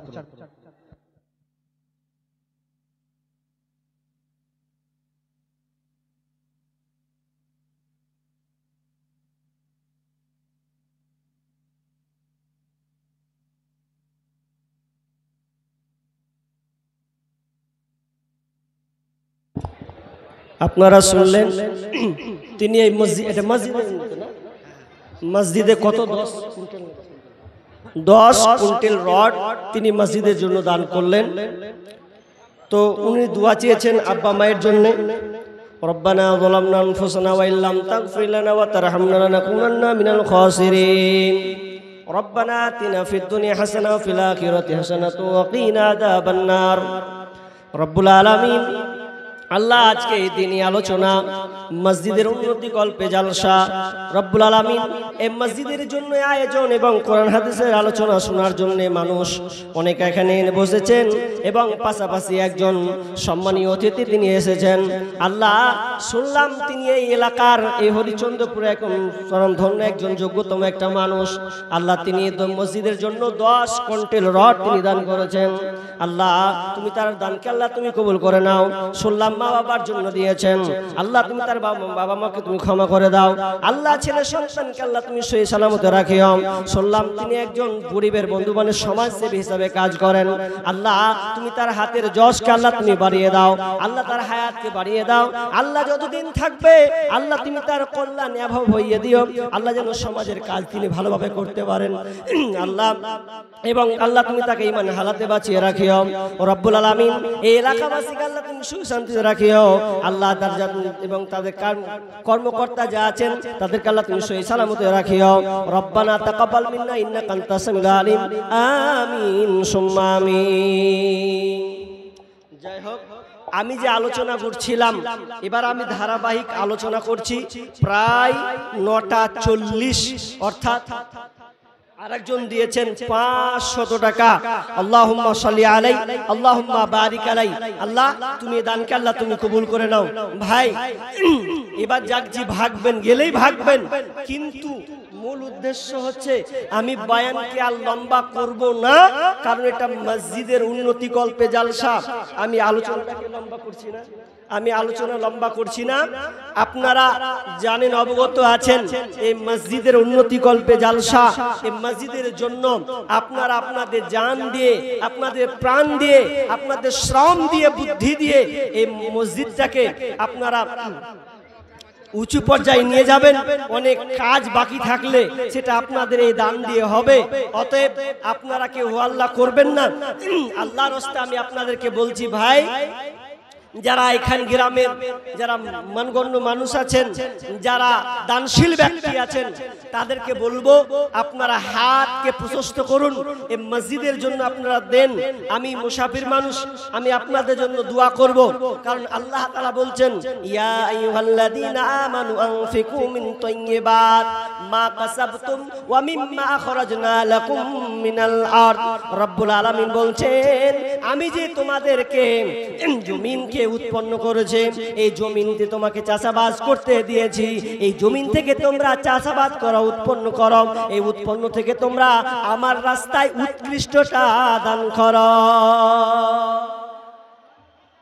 এগুলো খুব মারাত্মক জিনিস, আমি জানি এগুলো খুব বাজে জিনিস। আরে পাপ্পু ইয়াদা বলবো বরবাদ করে দিত, আর ভয়ে ডাকে না। জালসার মান সম্মান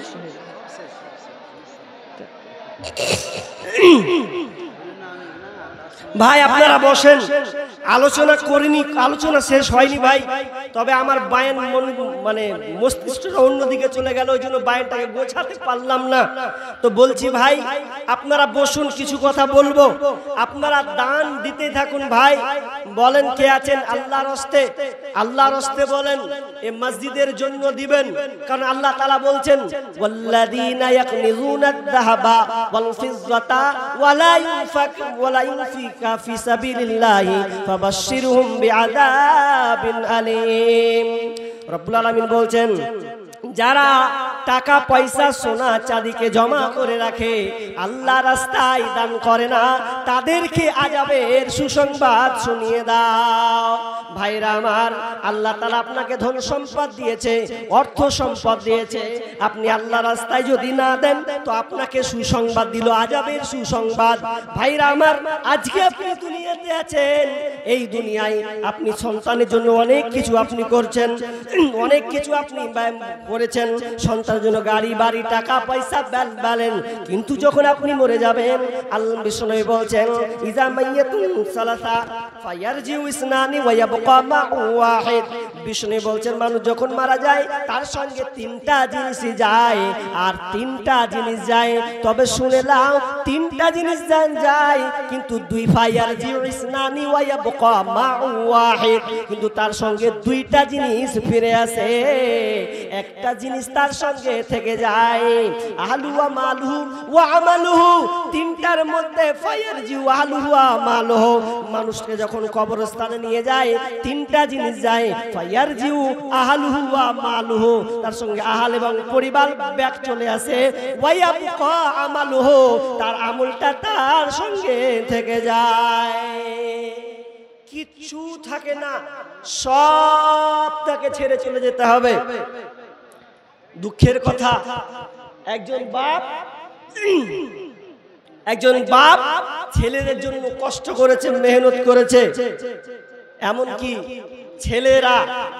ছেলেদেরকে ভালো পর্যায়ে উন্নত মানের ভালো জায়গায় পড়াশোনা করিয়েছে, ভালো ভালো জমি জায়গা নিয়েছে। এবার জমি জায়গা যখন নিয়েছে তো বাপ যখন বৃদ্ধ বয়স, সুবহানাল্লাহ আলহামদুলিল্লাহ জপছে, আর নেই, বেশি দিন বাঁচবে না, তো ছেলেরা বলছে, হ্যাঁ রে আব্বা তো আর থাকবে না, মারা যাবে, তো এক কাজ করো, আব্বাকে কোথায় দাফন করব, আমরা তো পয়সাওয়ালা মানুষ, জমির আবদার আছে, তো এক কাজ করি, আব্বার অমুক জায়গাতে একটা জমি আছে, ওখানে আল্লাহ আব্বাকে দাফন করে দেব। ছোট ভাই বলছে মাথা খারাপ, আমি ওই জায়গাটা কি করব, একটা ফ্যাক্টরি বসাবার জন্য আমি নিয়ত করেছি, আমার বাপকে ওখানে দাফন দেবো না। তোর জায়গা মেলে ভাগ করছে ওগুলো দেখা।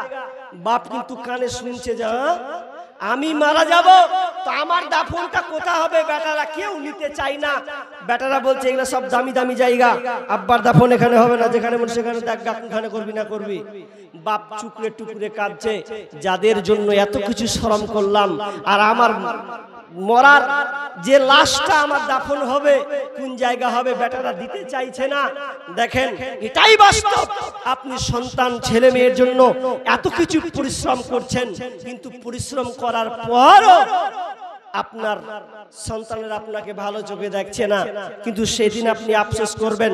আপনার গাড়ি পড়ে থাকবে, বাড়ি পড়ে থাকবে, দালান কোঠা জমি জায়গা সব কিছু পড়ে থাকবে, আর আপনি আল্লাহকে কাঁদো কাঁদো ভাবে বলবেন ফায়াকুল ইয়া রাব্বি ফায়াকুল ইয়া রাব্বি লাউলা আখরতনি ইলা আজালিন করিব فَصَدَّقَ وَكُن مِّنَ الصَّالِحِينَ।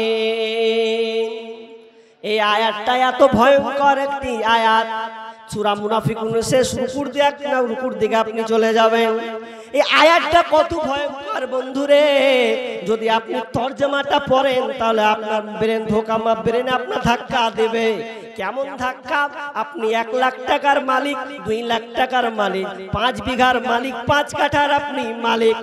যেদিনকে আপনি মারা যাবেন, মারা যাওয়ার সময় আপনি আফসোস করবেন আর আল্লাহকে বলবেন ফায়াকুলা ইয়া রাব্বি ফায়াকুলা ইয়া রাব্বি ফায়াকুলু ইয়া রাব্বি, হে আমার রব, হে আমার আল্লাহ, তুমি আমাকে একটু সময় দাও, সময় দাও, আমার হায়াতটা ভিক্ষা চাই।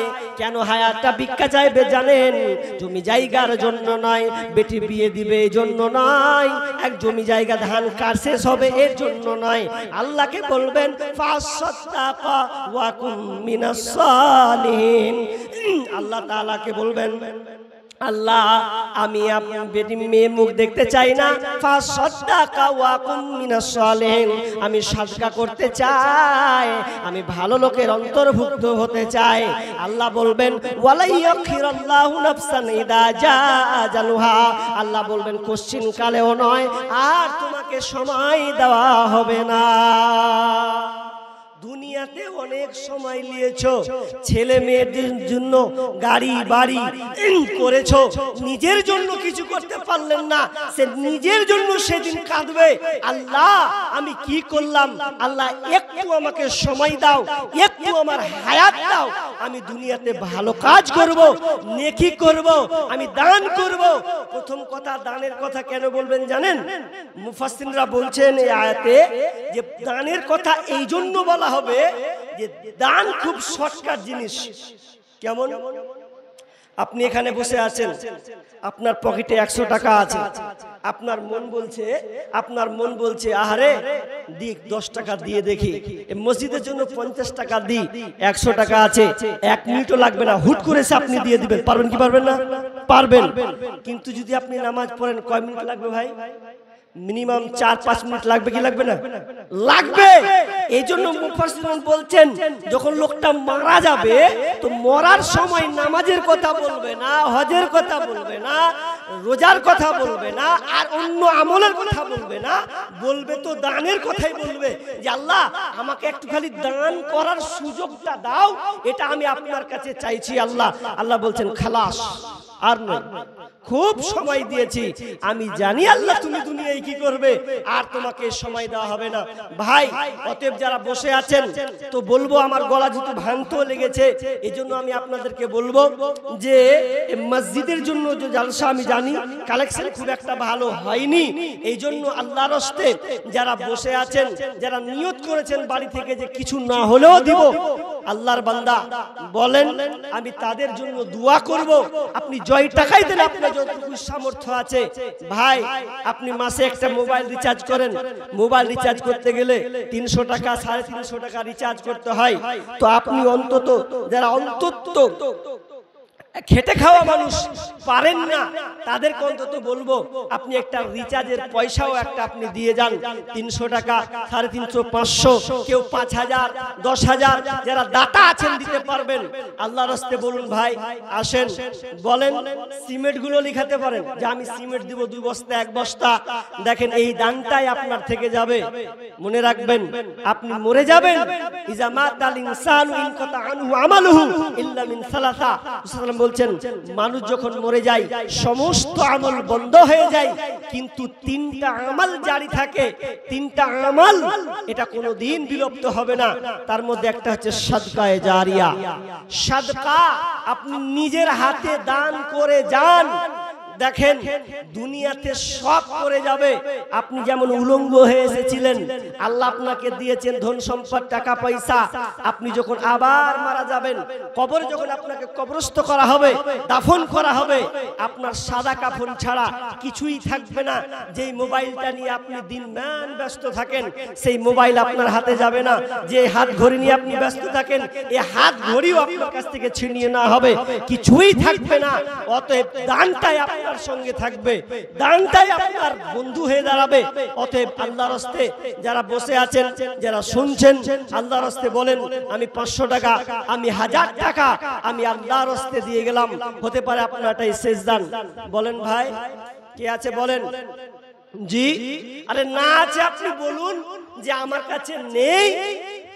সাহেব লিখেন, ইনশাআল্লাহ এই পরের মাস দিব, 2 মাস পরও দিব, কাজ হবে তখন দিব। আপনি বলেন যে আমি দিলাম 1000 টাকা 2000 টাকা, নেকুন আল্লাহর বান্দা ভাই নেই। মায়ের জন্য দিবেন, আব্বার জন্য দিবেন, বলেন সন্তানের জন্য দিবেন। সন্তান অসুস্থ আছে, আপনি অনেক ডাক্তার দেখাচ্ছেন, হাজার হাজার লাখ টাকা ঢেলে দিয়েছেন, ভালো হচ্ছে না।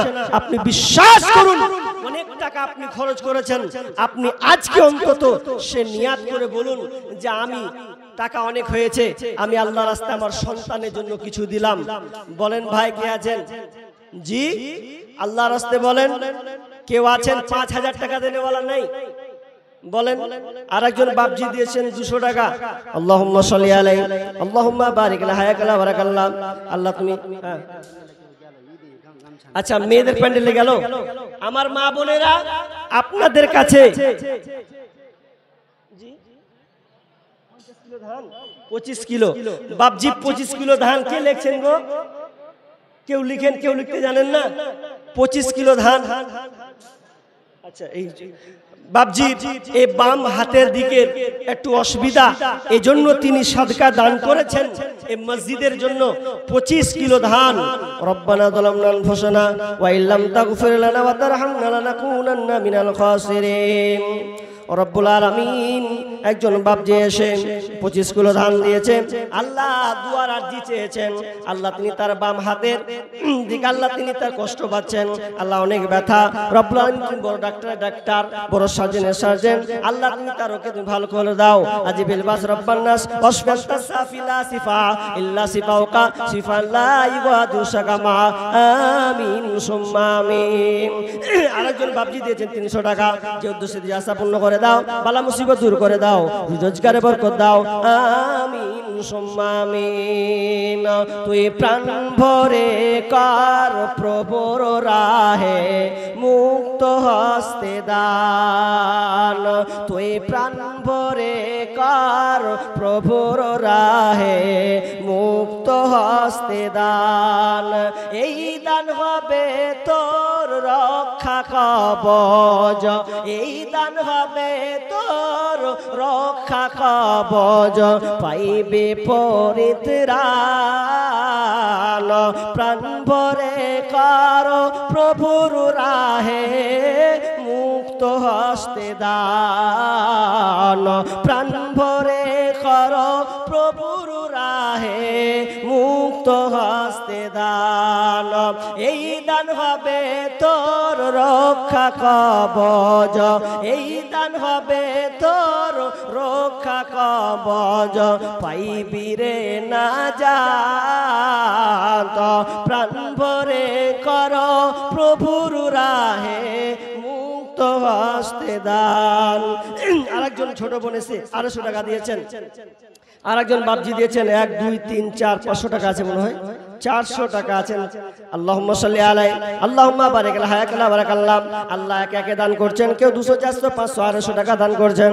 আল্লাহ কি উদ্দেশ্যে জানি না, আল্লাহ তুমি রব্বুল আলামিন আলিমুল গায়ব, আল্লাহ তুমি গায়বের খবর রাখো।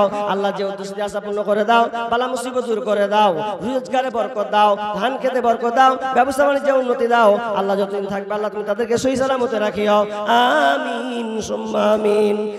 মা বোন, আপনাদের কাছে লোক গিয়েছে, তো আপনারা চাদরে যে পারবেন দিবেন, আপনারাও মাহরুম হয়েন না, আপনারাও এই দানে অংশীদার গ্রহণ করুন। আর একজন ভাই এখানে এসে 100 টাকা দিয়েছেন, আল্লাহ তুমি দানকে কবুল করে নাও, যে দৃষ্টিতে আশা পূর্ণ করে দাও। ধাওয়া পাড়া ধাওয়া তো লেখছে এটাকে উনি বাদ পড়েছে, আমি তো কহে দেবো কিন্তু লেখাতে বাদ পড়েছে। ভাই কে লিখছে গো? আসেন, কয় কিলো? 15 কিলো। 15 কিলো ধান দিয়েছেন। তো ভাই একজন এখানে আসেন, কেউ লিখেন, আল্লাহর রাস্তায় একটু কেউ লিখার দায়িত্ব নেন। সবই গোলমাল করে দিল আজকে। আল্লাহুম্মা সাল্লি আলাইহি আল্লাহুম্মা বারিক আলাইহি। আল্লাহ একজন 15 কিলো ধান দিয়েছেন, আল্লাহ তুমি ধান খেতে বরকত দাও। আল্লাহ আল্লাহ তার পরিবারকে সুখী শান্তি রাখিও, বালা মুসিবত দূর করে দিও, আমিন সুম্মা আমিন।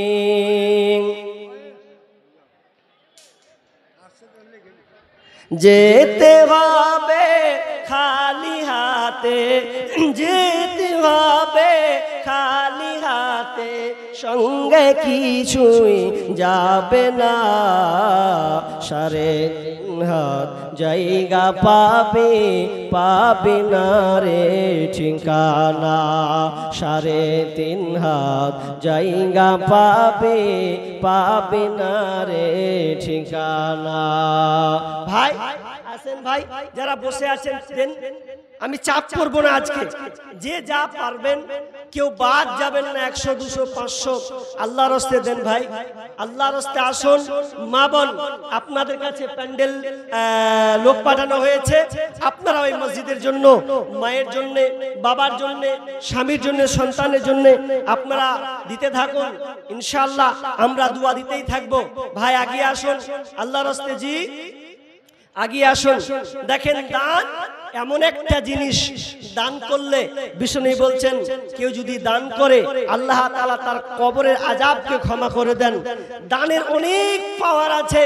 আল্লাহ রেগে আছেন, এখন রেগে আছেন আল্লাহ আপনার কাছে রেগে আছেন। আপনি আল্লাহর রাগকে ঠান্ডা করবেন, দান করুন, আল্লাহর রাগ ঠান্ডা হয়ে যাবে। আপনাকে যে আল্লাহ ধন সম্পদ দিয়েছেন, টাকা পয়সা দিয়েছেন, এগুলো পরীক্ষা করার জন্য আল্লাহ তাআলা বলছেন আল মালু ওয়াল বানুনা জিনাতুল হায়াতিদ দুনিয়া।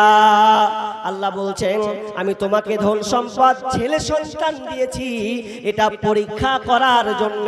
আল্লাহ বলছেন আমি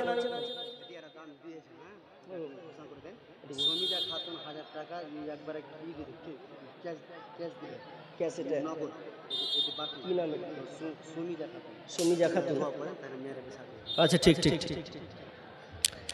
তো এখানে খাতায় অনেক নামগুলো আছে। 1 নাম্বার আবুল হোসেন ও আজাদ আলী, তারা দুজন মিলে এটি দিয়েছে মনে হয় 1500 ইট নাকি 1500 ইট। আজাদ আলী মালা ভাটা 1000 ইট দিয়েছেন। শাকির হোসেন রাজা ভাটা 1500 ইট দিয়েছেন। নাসির আলী বিরলা ভাটা 1500 ইট দিয়েছেন। তারিক আলী, এটা সান ভাটা নাকি, এগুলো নাম বলছি, 1000 ইট দিয়েছেন। মালিক আলী মুন ভাটা নাকি, মুন ভাটা 1000 ইট দিয়েছেন। আয়েশা কিটা আয়েশ আলী, হ্যাঁ ভাটা দেখুন লেখা নেই। আজিজুর রহমান, এটা আপনার নাম দিয়েছে, 1 কুইন্টাল ধান দিয়েছেন। হাজি মুস্তফা 50 কেজি ধান দিয়েছেন। শহীদুল ইসলাম 2 ব্যাগ সিমেন্ট দোকানদার, ও 5 ব্যাগ সিমেন্ট, যাক ভুল হয়েছে, 5 ব্যাগ সিমেন্ট দিয়েছেন। আল্লাহুম্মা সাল্লি আলা বারিক আলাই। নাজিমুল হাই তিনি দিয়েছেন 2 bag cement. Anisur Rahman 50 KG ধান দিয়েছেন। হায়াতে কি হায়াতের আব্বা দিয়েছেন, তাহলে বাক্কার আলী 25 কিলো ধান, কয়েস এগুলো তো দোয়া হয়েছে, 15 কিলো ধান দিয়েছেন। আর মেয়ে মহল থেকে সমিজা খাতুন 1000 টাকা, আমার কোন বোন 1000 টাকা এই মসজিদের জন্য দিয়েছেন। রব্বানা আতিনা ফিদ দুনিয়া হাসানাহ ওয়া ফিল আখিরাতি হাসানাতাও ওয়া কিনা আযাবান্নার। রব্বুল আলামিন এক এক করে অনেক এখানকার ভাটাওয়ালারা আল্লাহ কেউ 1000 কেউ 1500 করে ইট ব্যবহার দিয়েছেন মসজিদের জন্য। রব্বুল আলামিন তাদের দানকে আল্লাহ তুমি সাদরে গ্রহণ করে নাও। আল্লাহ অনেকে গম দিয়ে ধান দিয়েছেন, অনেকে সিমেন্ট দিয়েছেন, আল্লাহ তুমি দানকে আল্লাহ তুমি কবুল করে নাও। মা বোন থেকে একজন বোন সমিজা খাতুন দিয়েছেন, আল্লাহ 1000 টাকা নগদ দিয়েছেন। আল্লাহ মহিলা মহল থেকে ওই আল্লাহ বোন আল্লাহ তোমার মসজিদকে আবাদ করার জন্য দিয়েছেন। রব্বুল আলামিন আল্লাহ ওই বোনের দানকে আল্লাহ তুমি কবুল করে নাও, যে উদ্দেশ্যে আশা পূর্ণ করে দাও, বালা মুসিবত দূর করে দাও, রোজগারে বরকত দাও, আমিন সুম্মা আমিন।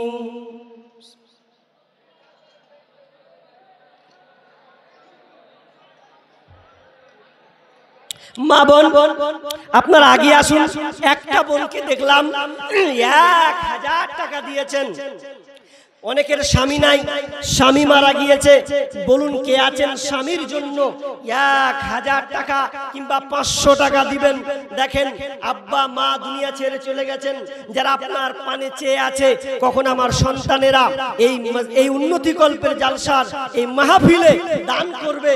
আসুন আল্লাহর রাস্তে কোন মা আছেন যে আপনি আপনার বোন আছেন যে স্বামীর জন্য দিবেন, স্বামী নেই, আমরা মনে করি যে স্বামী নাই মানে তার কোনো কিছু অভাব নেই। জি না, আব্বা মা না থাকলে যেমন সে অনাথ, কোন মেয়ে যদি স্বামী মারা যায়, কোন বোনের যদি স্বামী মারা যায়, সেই এক প্রকার অনাথ, কারণ স্বামী না থাকলে ওই সংসারটা উজ্জ্বল হয় না। এই জন্য কই বলছেন আকাশ হতে নাই রে চন্দ্র, কি করিবে তারা, যে নারীর স্বামী নাই রে দুনিয়া বন্ধহারা। ও স্বামী ধন প্রাণ বাঁচে না তোমার শরণে, ও স্বামী ধন প্রাণ বাঁচে না তোমার শরণে। আকাশ হতে নাই রে চন্দ্র, কি করিবে তারা, যে নারীর স্বামী নাই রে দুনিয়া বন্ধহারা।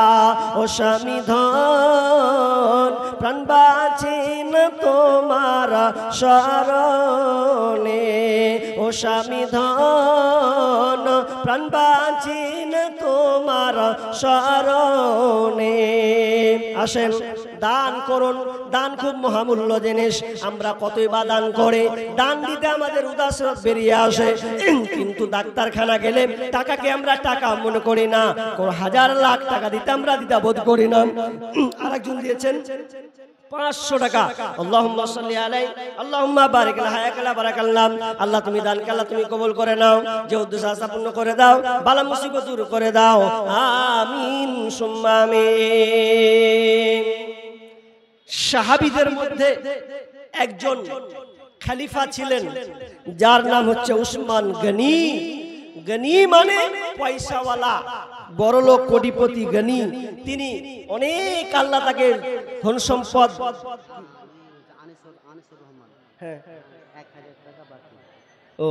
আনিসুর রহমান উনার নাতি মারা গেছে, আনিসুর রহমান নাতির মারা গেছেন এবং 1000 টাকা দিয়েছেন, ও 50 দিয়েছিল। আল্লাহুম্মা সাল্লি আলাইহি আল্লাহুম্মা বারিক লাহা বারাকাল্লাহ। আল্লাহ তুমি দানকে আল্লাহ তুমি কবুল করে নাও, যে উদ্দেশ্যে যে আশা পূর্ণ করে দাও। আল্লাহ শুনলাম কানে তার নাতি আল্লাহ নাতির জন্য দিয়েছেন, আল্লাহ তোমার নাতিকে তুমি ক্ষমা করে দাও, আল্লাহ তার পরিবারের সুখ শান্তি রাখিও, ধৈর্য রাখার তৌফিক দান দিও, আমিন সুম্মা আমিন। উসমান রাদিয়াল্লাহু তাআলা আনহু, কি নাম? ফজলুর রহমানের মেয়ে একটা কথা দিয়েছে, আল্লাহুম্মা সাল্লি আলাইহা আল্লাহুম্মা বারিক আলাইহা। আল্লাহ মেহে মহল থেকে একজন আমার বোন তিনি দিয়েছেন একটা কথা দিয়েছেন, আল্লাহুম্মা সাল্লি আলাইহা আল্লাহুম্মা বারিক আলাইহা। আল্লাহ তুমি দান কালা তুমি কবুল করে নাও, যে উদ্দেশ্যে দিয়েছে আশা পূর্ণ করে দাও, বালা মুসিবত দূর করে দাও, রোজগারে বরকত দাও, আমিন সুম্মা আমিন। ভাই আসেন, জি আমরা কিছুক্ষণ পরে আমরা বক্তা নিয়ে চলে আসব। আপনারা যা দেওয়ার চট করে আল্লাহর হস্তে আপনারা দেন, আমরা ইনশাআল্লাহ প্রধান আলোচক যিনি যারা খান খায় আপনারা বসে আছেন তিনি অবশ্যই চলে এসেছেন, সময় হয়ে গেলে তিনাকে হাজির করা হবে। আপনারা তার থেকে মহামূল্যবান আলোচনা শুনবেন। আমার আজকে টপিক আলোচ্য বিষয় ছিল পুরো গীবাদের উপরে, কিন্তু দুর্ভাগ্য যে আমি আলোচনাটা করতে পেলাম না, এই পরিস্থিতির অনুকূলে থেকে পরিস্থিতি একটু অন্যরকম হয়ে গেছিল বিধায়। তো যাই হোক ভাই, আপনারা দান দেন বা না দেন, কিন্তু দানের ব্যাপারে আপনাদেরকে কিছু জ্ঞান আপনাকে রাখতে হবে। দেখেন উসমান রাদিয়াল্লাহু তাআলা আনহু যখন সেই সময় আবু বকর খলিফা ছিলেন, সেই সময় দুর্ভিক্ষ এমন ভাবে আসলো, দুর্ভিক্ষ এমন ভাবে নামলো যে মানুষ আর খেতে পাচ্ছে না, খাবারের অনটন, খাবারের অভাব, কোথায় কি খাবে, এমন সময় কোনো খাবার নাই। আবু বকর রাদিয়াল্লাহু তাআলা আনহু তিনি কি করবেন, আমিরুল মুমিনিন তিনি কি করবেন খুঁজে পাচ্ছেন না।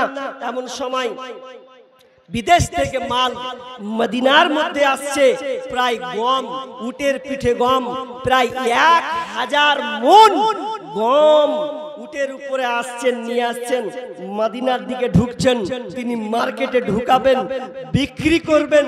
তো বিক্রি যখন করবেন, তো বিক্রি করার সময় পাইকারেরা আসছে, আর যখন গমকে যখন উদাম করা হচ্ছে সবাই হাত দিচ্ছে, বলছে এটা কত দিবেন, 50% লাভ আপনাকে দিব, আল্লাহ এটা বিক্রি করুন। বলছে না আমি এটা বিক্রি করব না, আরো চড়া দামে বেশি দামে বিক্রি করব। কে বলছেন আমি পুরো 100% দিয়ে দিলাম আপনাকে, বলছে তাও বিক্রি করব না, বিক্রি করতে চাচ্ছে না। এক পর্যায়ে উসমান গনি রাদিয়াল্লাহু তাআলা আনহু বলছেন আমি এই গম বিক্রি করে দিয়েছি। পাইকারির মাথা খারাপ, আমার কে মতন পাকা পাইকারি ফের কে আছে, কে লাওয়ার মতন আছে যে লিয়ে নেবে ধান গম করে, কার সাহস আছে, কে নিল, কোন লোকটা নিয়েছে, কত দামে? উসমান রাদিয়াল্লাহু তাআলা আনহু বলছেন আমি কোন পাইকারির কাছে বিক্রি করি নাই, এই যে 1000 মণ 1000 মণ ধান প্রায় আনুমানিক দাম দাঁড়াবে সেই সময় প্রায় 400 কোটি টাকা। এত কোটি টাকার গম তিনি বিক্রি আর করছেন না। কেন বিক্রি করছেন না? দুর্ভিক্ষর সময় হয়েছে। এবার তখন তারা বলছে শুনো পাইকাররা তোমরা শুনে নাও, আমি এই গমকে বিক্রি করলাম না, আমি আল্লাহর রাস্তায় আমি আল্লাহর কাছে বিক্রি করে দিলাম, আমি অসহায় গরিবদের জন্য আমি সব কিছু উন্মুক্ত করে দিলাম, সব আমি আল্লাহ রাস্তায় দিয়ে দিলাম, আল্লাহ রাস্তায় সব আমি দান করে দিলাম। এতগুলো গম আল্লাহ রাস্তায় দান করে দিলেন। তাহলে দেখেন কেন? তার উপরে আল্লাহর প্রতি ঈমান, আল্লাহর প্রতি ভরসা এমন, আল্লাহর উপরে তাওয়াক্কুল তাদের এমন যে তারা দান করতে উদাসীন ছিলেন। একদিন ইহুদি একটা কুহাকে ক্রয় করলেন। কুহা এমন সময় যে পানি কিনে খেতে হতো, এখন যেমন আপনারা পানি কিনে খাচ্ছেন, সেই সময় পানি কিনে খেতে হতো, পানি কিনে খেতে হতো। এবার পানি যখন খেতে সবাই তো আর পানি কিনতে পারে না। তাই একদিন উসমান বলছে, আল্লাহ রাসূল বলছেন কেউ কে আছে এই কুয়াটাকে ক্রয় করে নিবে, ক্রয় করে নিয়ে গরিবদের জন্য ফ্রিতে পানি দিবে, ফ্রিতে পানি দিবে এমন কেউ আছে? একজন ইহুদির সঙ্গে বলছেন ভাই আপনার ব্যবসা তো করছেন একা, তো পার্টনারশিপ হন, দুজনাতে কুয়ার পানি বেচবো, বেশি ভালো হবে, লাভ লস যাহা হবে দুজনাতি হবে। তো দুজনে উসমান গনি তিনি ওই ইহুদির সঙ্গে পার্টনারশিপ করলেন, ঠিক আছে কুয়া আমরা দুজনে বেচবো, যারা মুসলিম যারা কাস্টমার সেগুলোকে পাবো, সবগুলাই পাবো, ব্যবসা ভালো চলবে। এ করতে করতে ব্যবসা ভালোই চলছে, ভালোই চলতে চলতে একবার একদিন বলছে যে এক কাজ করো না, পালি সিস্টেম করো, অসুবিধা হচ্ছে তো কুয়াটা পালি সিস্টেম করো, তুমি 3 দিন আমি 3 দিন, বা আমি একদিন তুমি একদিন, একদিন পর পর পর পর পর পর বুঝে, ঠিক আছে তাই হলো। এবার ইহুদি যখন পানি বিক্রি করছে, পয়সা দিয়ে বেচছে, তারপর যখন উসমান রাদিয়াল্লাহু তাআলা পালি পড়ছেন, তখন উসমান দ্বিতীয় দিন যখন তার পালি পড়লো, তো পালি পড়ার পর তিনি যেদিনকে পানি বিক্রি করতে লাগলেন, এমন সময় এলান করে দিলেন, ও এ কুরাইশ বংশরা তোমরা শোনো, তোমাদের জন্য আমি আজকে পানিকে উন্মুক্ত করে দিলাম, এই পানিকে ফ্রি করে দিলাম, পয়সা লাগবে না, যে যা পারবে উঠিয়ে উঠিয়ে তোমরা নিয়ে যাও। তৃতীয় দিন ইহুদির পানি পড়ছে, তো কেউ পানি নিতে আসে না। আরে দ্বিতীয় দিন ফ্রি পেয়েছে, তারপর দিন কেউ পয়সা নিয়ে নিতে আসবে? মাথায় খারাপ কাজ করে না, এভাবে হতেই যায়। দেখবেন ইহুদি বলছে, ভাই উসমান, আমি আর এই ব্যবসা করব না, কারণ আমি আর এই কাস্টমার কিন্তু আর পাই না, এই ব্যবসা আমি আর শরীক হব না। বলছে উসমানকে বলছেন, ভাই তুমি পুরো কুয়াটাকে ক্রয় করে নাও, একাই তুমি ব্যবসা করো। উমর রাদিয়াল্লাহু তাআলা আনহু সম্পূর্ণ কুয়াটাকে তিনি নিয়ে নিলেন, নিয়ে নেওয়ার পর গোটা এলাকাবাসীকে বলে দিলেন, ওই এলাকাবাসী তোমরা শোনো, আমি এই কুয়াটাকে ক্রয় করে নিয়েছি, আর এই কুয়াটার আমি সম্পূর্ণ আমি আল্লাহ রাস্তায় ওয়াকফ করে দিলাম, গরিবরা তোমরা আসবে আর ফিরি ফিরি তোমরা পানি নিয়ে যাবে। কত পয়সাওয়ালা, কত আল্লাহকে দান করেছেন, তা ঢেলে দিয়েছেন। কিন্তু ভাই আশ্চর্য কথা, আমরা কিন্তু দান করতে গিয়ে মানুষ ভুগি, মনে হয় কি করব, দিব কি দিব না, এইরকম ইয়াকিন নয়। আপনি দেন, আল্লাহ আপনাকে দেবে। কারণ বেলালকে আল্লাহ রাসূল বলছেন, বেলাল তুমি অসহায় জানি গরিব, কিন্তু বেলাল তুমি আল্লাহকে দাও, আল্লাহ তোমাকে দেবে। আরেকজন ভাই দিয়েছেন কত, 200 টাকা দিয়েছেন। আল্লাহুম্মা সাল্লি আলাইহি, আল্লাহুম্মা বারিক লাহা বারাকাল্লাহ। আল্লাহ তুমি দানকে আল্লাহ তুমি কবুল করে নাও, বালা মুসিবত দূর করে দাও, রোজগারে বরকত দাও। আল্লাহ যে উদ্দেশ্যে দিয়েছে, আল্লাহ তুমি দানকে কবুল করে নাও, আমিন সুম্মা আমিন। ভাই আপনারা শুনছেন দানের কথা, কারণ দান খুব দামি একটা আমল, এটা সব সময় পাওয়া যায় না, সব সময় আপনি পাবেন না। এমন সময় হবে আপনার কাছে এখন লাখ টাকা আছে, আপনার কাছে 5,000 10,000 আছে, আপনি মনে করছেন না দিব, অসুবিধা নেই। কিন্তু মনে রাখবেন যখন আপনি বয়স হবে, তো বয়স যখন আপনার যাবে, তো বয়সকালে আপন সময় হবে যে আপনার কাছে আর কোনো টাকা থাকবে না। একটা কথা আছে না, থাকতে গরু বাইনা হাল, তার দুঃখ সর্বনাশ। হালাতটা আপনার ওই রকম হবে। আপনি এখন ইয়ং বয়স, যুবক বয়স, আল্লাহ আপনাকে সম্পদ দিয়েছে, আপনি দান যখন তখন করতে পারবেন। একটা কথা আছে, ড্রাইভারের হাতে হ্যান্ডেল থাকলে ড্রাইভার যে ড্রাইভারি করে, উজু করে ডান দিকে তো ডান দিকে, বাম দিকে তো বাম দিকে, যেটা মন সেটাই করবে। কিন্তু খালাসি যদি বলে যে এদিকে ঘুরা, ড্রাইভার যদি না ঘুরায়, তাহলে কোনো লাভ হবে না। ঠিক তেমনি ভাবে আপনাদের একটা গল্প বলি তাহলে। দেখেন যে আপনি মালদার হওয়ার পরেও আপনি আল্লাহকে দিতে পারছেন না। আর একজন বাবজি দিয়েছেন কত, 500 টাকা। আল্লাহ তুমি দানকে আল্লাহ তুমি কবুল করে নাও, যে উদ্দেশ্য আশা পূর্ণ করে দাও, রোজগারে বরকত দাও, আল্লাহ আহাল পরিবারকে সুখে শান্তিতে রাখিও, আমিন সুম্মা আমিন।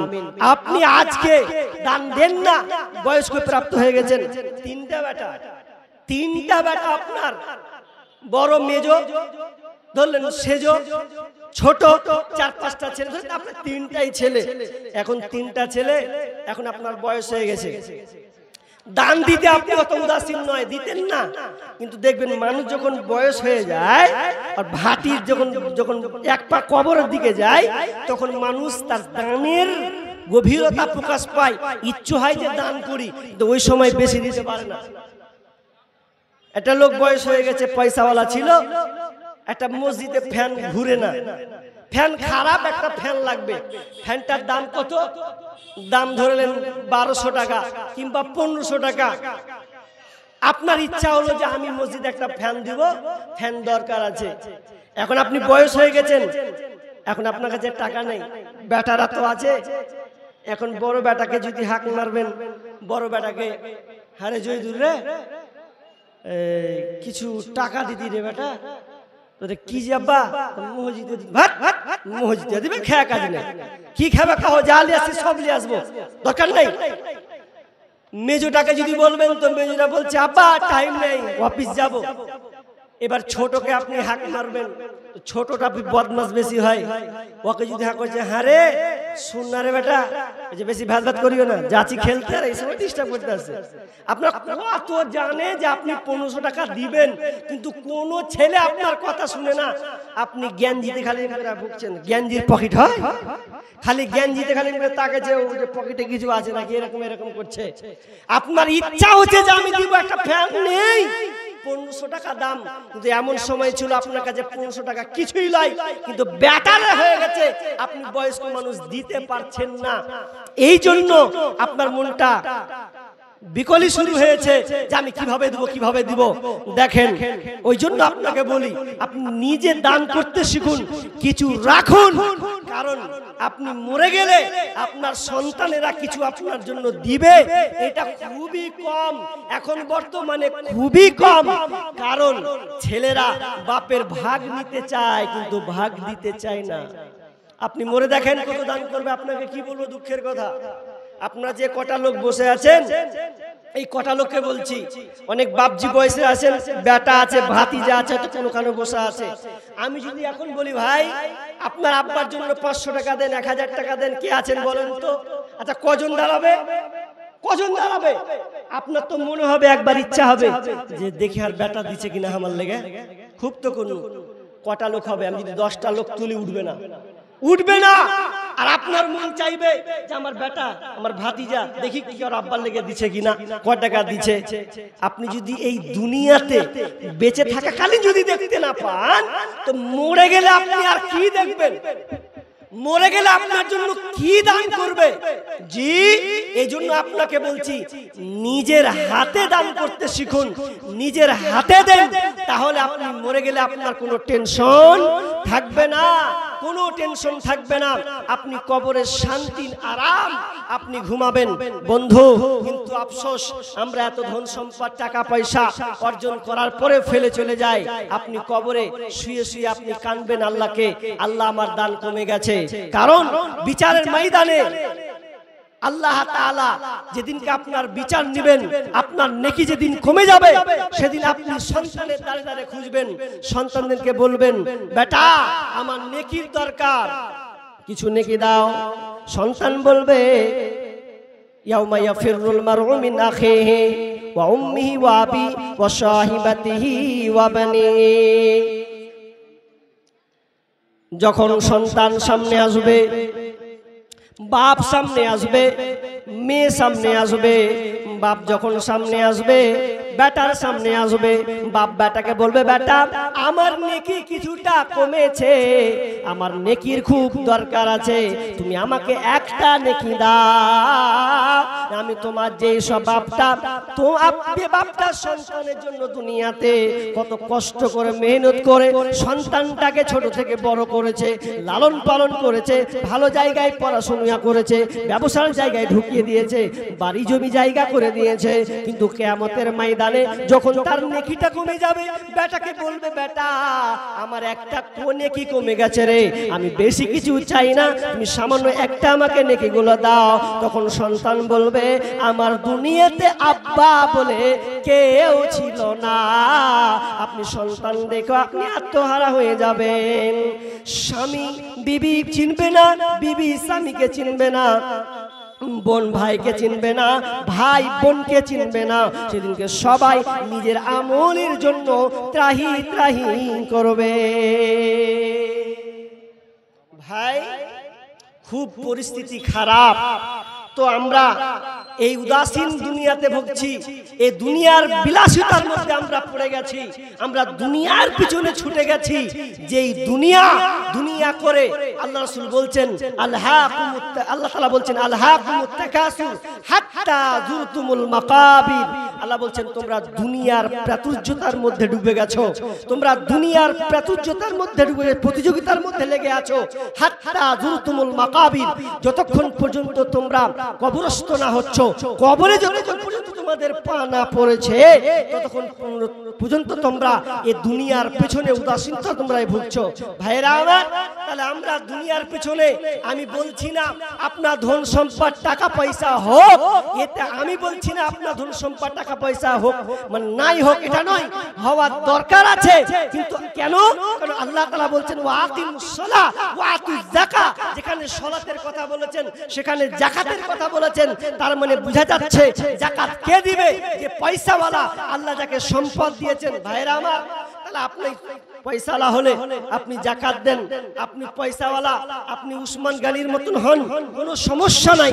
কিন্তু আপনার সম্পদকে ভালো কাজে আপনি রূপান্তরিত করুন, ভালো কাজে আপনি দিতে শিখুন, তাহলে আল্লাহ তাআলা আপনাকে দুনিয়াতে কল্যাণ কামিয়াবি করবেন, পরকালেও আপনাকে কামিয়াব করবেন। কিন্তু আপনি শুধু দুনিয়ার মধ্যেই থাকলেন, আখেরাত বলে আপনি ভুলে গেলেন, তাহলে কিন্তু কখনোই আপনার এই সম্পদ কল্যাণ বই নিয়ে আসবে না। এই সম্পদ আপনাকে দুনিয়াতে ছারখার করে দিবে, আখেরাত আপনার বরবাদ হয়ে যাবে। ভাই, আপনারা দান করতে শিখুন। আমি আর বেশিক্ষণ থাকবো না, বক্তা আনার চেষ্টা করুন, যেহেতু সমাগমটা একটু অন্যরকম হয়ে গেছে।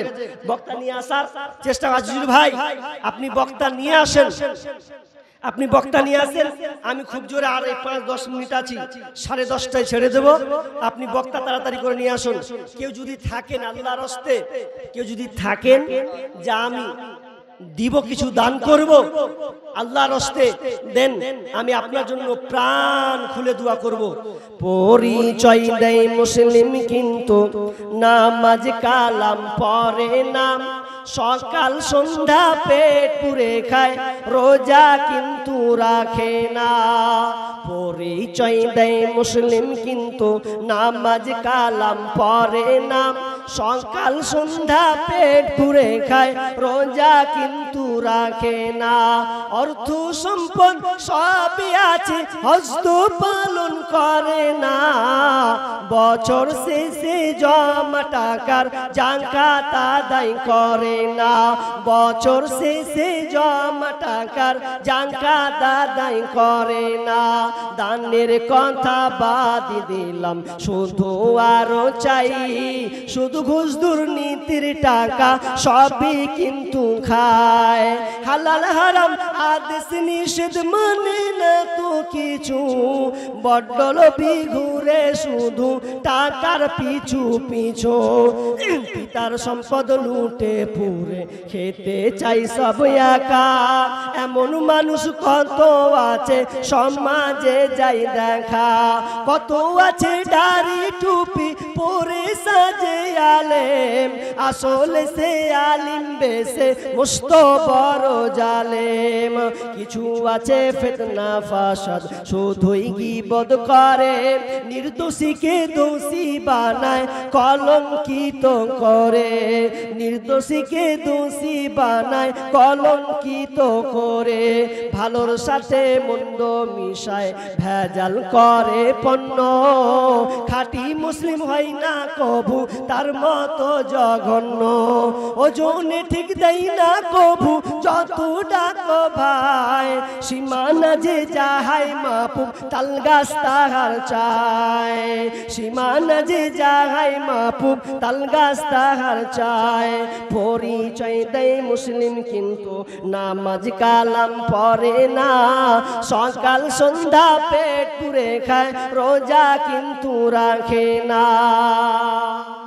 ভাই দেখেন, বলেন আল্লাহর রাস্তে আমি আর খুব জোরে 5-10টা লোকের কাছে আবদার করব, সিমেন্ট গুলো কয়েকজন লোক দিয়েছেন, কয়েকজন বাকি আছেন বা দেননি, আল্লাহর রাস্তে আপনি বলুন যে আমি সিমেন্ট 2 বস্তা দিলাম। মা দুনিয়া ছেড়ে চলে গেছেন, আব্বা দুনিয়া ছেড়ে চলে গেছেন, মায়ের জন্য আব্বার জন্য আমি কিছু দান করব। কেউ আছেন এরকম কোন সন্তান? বলেন ভাই, একটু নামটা বলুন। দান মোটামুটি হয়েছে, আল্লাহর রাস্তে যারা দাতা আছেন বলুন যে আপনি দিবেন, আমি 1000 টাকা মায়ের জন্য দিলাম। মা বোন আপনাদের কাছ থেকে মেমহল থেকে দান এসছে তখন যে পাঠালো আর একজন ভাই মেমহল থেকে দান এসছে। আসসালামু আলাইকুম। মাওলানা আইজুর সাহেব বক্তা আছেন আপনি, এবং আমার মাসি ভাবি দিদিদেরকে বলছি আপনারা ছেলেদের সব দিনই আগে থাকেন দানের দিকে। আমাদের মসজিদটা ভাঙা হবে, জায়গা শর্ট হচ্ছে, তো আপনারা তো মেয়ে ছেলে দয়ালু, আপনারা দান করেছেন। একবার গেছিল কালেকশন করতে, তো আপনাদের কালেকশন হয়েছে 17,000 সামথিং কত হয়েছে। এবার যাবে, আপনারা এখন না থাকলে খাতায় লিখিয়ে দিবেন, সিমেন্ট হোক, রড হোক, ইট হোক, আপনারা দেন। আমাদের জুমা মসজিদে মিনিমাম 8 থেকে 10 লাখ টাকা খরচা আছে, যাক অনেকটা আমাদের এগিয়ে গেছে। তো আবার বলছি মাসি দিদি ভাবিরাকে আপনারা বেশি বেশি দান করেন। এবং আমরা এই যে ছেলেরা আমাদের দুই জামাতের তো অনেক দান করেছে, এবং কেউ যদি দান করার ইচ্ছা থাকে আপনারা আসেন, দেন। আর গ্রামবাসীকে বলছি আপনারা যেখানে থাকেন 150, 200, 300, 500 যা পারবেন, আপনারা বলবো নাকি 1000 দেন, 5000 দেন, যেটাই পারবেন আপনারা এসে দেন। আসলো দাদা, ঠিক আছে। আচ্ছা আসছে মা বোন, আপনারা এক দরফা মানে একবার প্রথম আর একটা কথা আমি বলতে ভুলে গেলাম, আমাদের আরেকটা ভাইরাল বক্তা আছে, এই আপনার 5 মিনিটের মধ্যে ঢুকবে, দাদা আবু আবাইদা, উনি চতুর্পতি সাহেব, উনি খুব ভালো বক্তা। উনি এই 5 মিনিটের মধ্যে প্রবেশ করে স্টেজে। আপনারা যে যেখানে থাকেন এই স্টেজে আসেন আর বেশি বেশি দান করেন। গলা বসে করো, মাইকটা ভালো পেলাম, আজকে মাইকটাই বেকার গো। আপনার মা 150 টাকা দিয়েছেন, আল্লাহ আল্লাহ। ভাই উনার মা ইসরাফুল ভাই, উনার মা 150 টাকা, বয়স্ক মানুষ, বেঁচে আছে গো, বেঁচে আছেন, 150 টাকা এই মসজিদের জন্য দিয়েছেন। রব্বানা যালামনা আনফুসানা ওয়া ইল্লাম তাগফির লানা ওয়া তারহামনা লানাকুনান্না মিনাল খাসিরিন। রব্বুল আলামিন একজন বয়স্ক মা 150 টাকা দিয়েছেন মসজিদের জন্য। আল্লাহ তুমি দানকে আল্লাহ তুমি কবুল করে নাও। বয়স্ক মানুষ, আল্লাহ অনেক সময় সব কাজ দ্বারা তার সম্ভব নয়। রব্বুল আলামিন উঠতে বুঝতে অনেক সময় কষ্ট হয়। আল্লাহ তুমি রহমান মেহেরবান, আল্লাহ তুমি তার রহমতের চোখে তুমি নজরে দেখিও। রব্বুল আলামিন যতদিন থাকবে আল্লাহ তুমি তাকে সহি সালামতে রাখিও। আল্লাহ যেদিন মারা যাবে আল্লাহ তুমি তাকে কালেমা নসিব দিও। আমিন সুম্মা আমিন। মদিনা যাইতে পারলাম না, মদিনা দেখতে পারলাম না, মদিনা যাইতে পারলাম না, মদিনা দেখতে পারলাম না। মদিনা নাম কত মধুর, মদিনা আর যে কত দূর, সেই মদিনার পথের ধুলি আমি মাখতে পারলাম না, মদিনা যাইতে পারলাম না, মদিনা দেখতে পারলাম না, মদিনা যাইতে পারলাম না, মদিনা দেখতে পারলাম না। আমি এখান থেকে শেষ করছি, কারণ বক্তা চলে এসেছে। আমার আজকের আলোচ্য বিষয় যেটা আমি ধরবো, নিয়ত করেছিলাম বা কিছুটা বলেছি গীবত সম্পর্কে, কিন্তু 1 ভাগ 2-3 ভাগ 2 ভাগ থেকে গেছে, 1 ভাগ আলোচনা করেছি। ইনশাআল্লাহ ইউটিউবে আপনারা পাবেন কালকে ইনশাআল্লাহ কাটিহার, সেখানে যদি আল্লাহ আমাকে তৌফিক দেয় তো পূর্ণ ইনশাআল্লাহ এই 2 ঘন্টার আলোচনা ইনশাআল্লাহ করতে পাবো যদি আল্লাহ আমাকে তৌফিক দেয়। এখানে হলো না, পরিস্থিতির অনুকূলে এদিক ওদিক হলো, মাফ করবেন। আপনাদেরকে আমি বলতে পেলাম না, কারণ ছদ্মবদ্ধ হয়ে গেলে আলোচনাকে সাজানো যায় না। পরিস্থিতিতে আপনারা এরকম করেছেন। আর একজন শেষে একজন 50 টাকা দিয়েছেন। আল্লাহ তুমি দানকে আল্লাহ তুমি কবুল করে নাও, যে উদ্দেশ্য আছে পূর্ণ করে দাও, বালা মুসিবত দূর করে দাও, আমিন। এখান থেকে আমার আজকের আলোচনা সমাপ্তি টানছি। ওয়া মা আলাইনা ইল্লাল বালাগ। আসসালামু আলাইকুম ওয়া রাহমাতুল্লাহ।